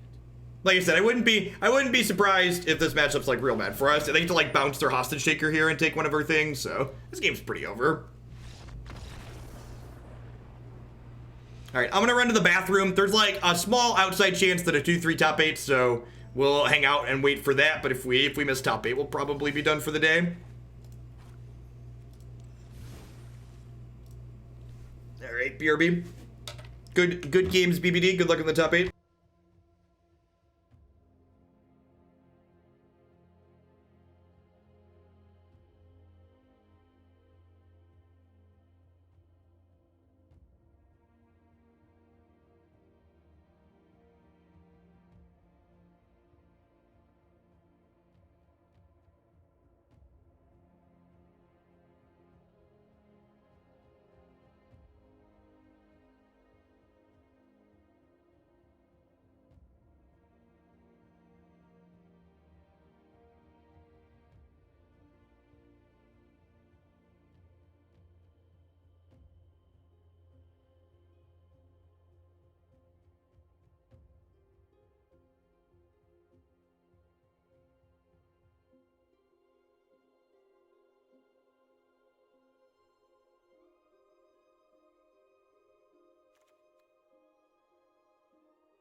I assume we're 9th or 10th.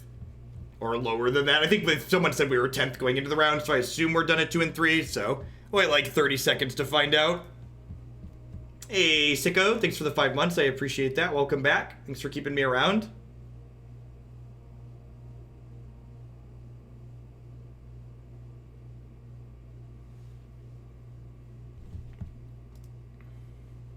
It's interesting that he left in both D-Sparks against me. I guess my Planeswalkers are so important, he just felt he needed both of them.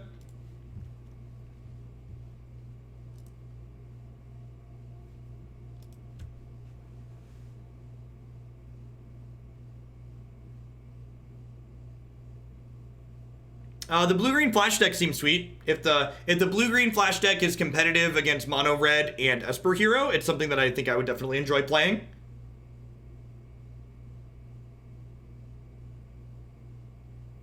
But I am not convinced that that card is good against 20. That deck is good against 20 basic mountains, or against the deck with four 3-mana Tefreeze in the main deck. I mean, the deck lists are heads up, Sikta, so he knows for a fact that like there's only 5 hits in my 75. But like all 5 of the hits for D-Spark, like I said, are like high impact, so like leaving them in is not unreasonable.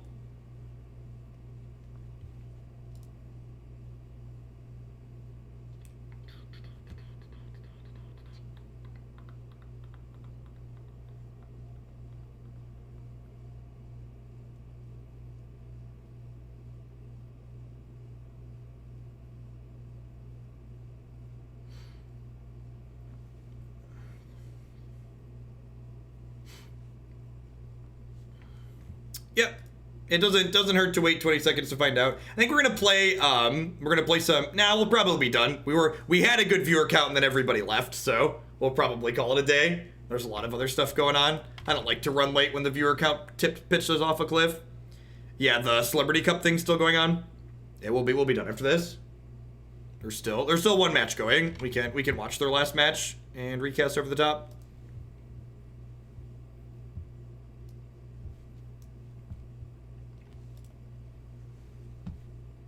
I mean, it's really not worth worrying about what has to happen. You just like hang out and like find out what has to happen. If you didn't care about lunch and wanted to win at the Open this weekend, what do you think I'd play? 20 basic mountains. I think the play to win line is register a bunch of mountains and kill a bunch of people. I mean, 1,500 from, we were at almost 2,000 when that last match was going on to Beast, so like 2,000 to 1,500 is kind of off a cliff. And like 1,500 is a little bit lower than my average viewer count that's close to a set release. So like 1,500 is still more than like a lot of other Magic streamers have, but like if I'm gonna push myself into like working a 10+ hour day, it needs to be for a viewer count that's above my average viewer count. So like if I'm at or below my average viewer count, I just work my normal 7 or 8 hour day and then I'm done. So in order to be worthwhile doing better than that.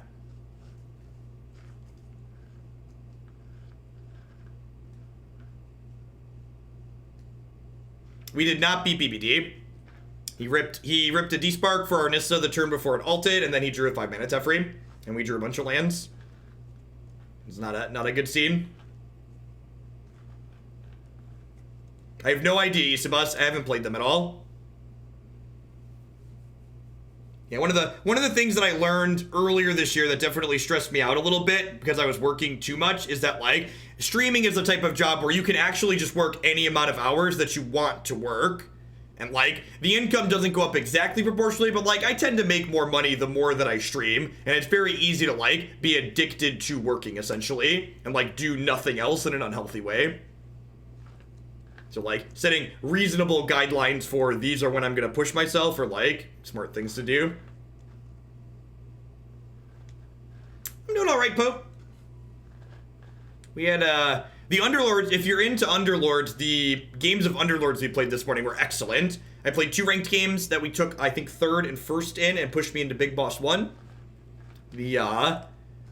The Citadel deck had some crazy games. I don't know if that deck's very good, but we had some sweet games of Magic.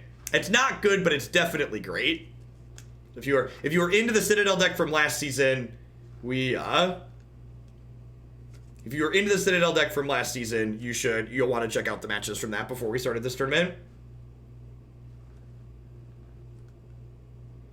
Yeah, if I don't work, I'm losing money. And like to a degree, you need to like be on Twitch some amount because like if I take extended breaks, like subs drop off exponentially. But like, that doesn't mean I need to be on 10 hours a day, right? Like I do need to figure out I need to figure out how I want streaming from my cell phone to work, because I probably want to do an IRL stream while I'm at Gen Con, I think. You've got some explanatory videos on your site for Underlords, right? So the first match of the first game for a lot of my videos, I explain the basics, like what you're trying to do, etc. But I don't have a strict, this is how you get started. If you do a Google search, you could probably find a couple of those, though. There's been a few that have been written by some reasonable people.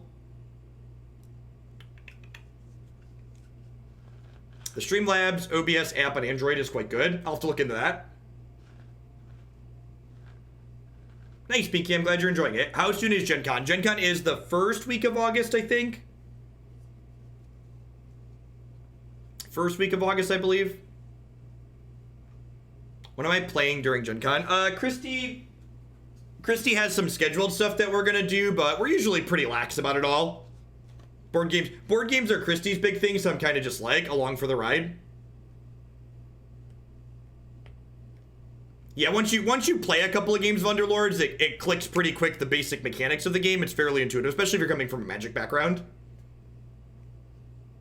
Like my viewer counts for Underlords aren't fantastic yet, and maybe they never will be, but I'm enjoying playing it, so building some of it into the schedule makes sense. Oh, we're gonna get into Indie Wednesday night.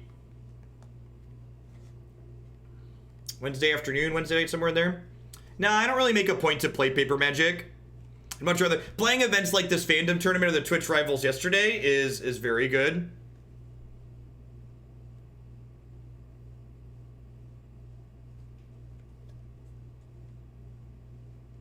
Should I go to a Gen Con or Comic Con once in my life? Yeah, they're a lot of fun. If you're into board games, Comic Con or Gen Con is great. I've never been to a Comic Con personally.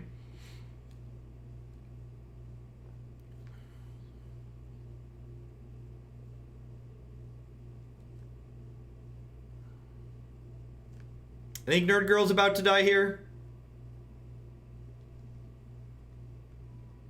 Looks like Nerd Girl's about to lose.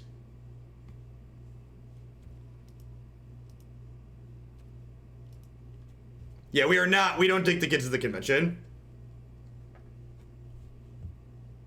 Oh, I'm not showing you? Yeah, I totally didn't realize that I didn't have it up. I was on the wrong scene, sorry.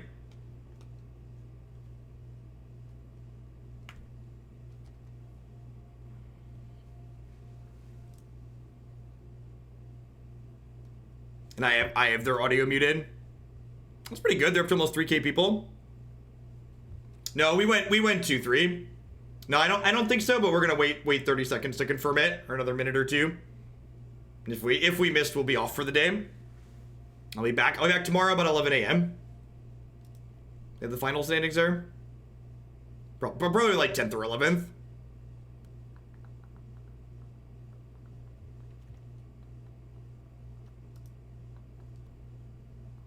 Yeah, we're 11th. That makes sense. Yeah, no 2-3s made it, which is not surprising. All right, thanks everyone for watching. I'm gonna go ahead and host the main Fandom channel if you want to watch the rest of the tournament. A lot of great players playing a lot of sweet decks in it. Hopefully Caleb and his Jund Dinos wins. It seems really neat. I'll be back tomorrow at about 2. I'll be back tomorrow at about 11 a.m. Everybody have a good one. Peace.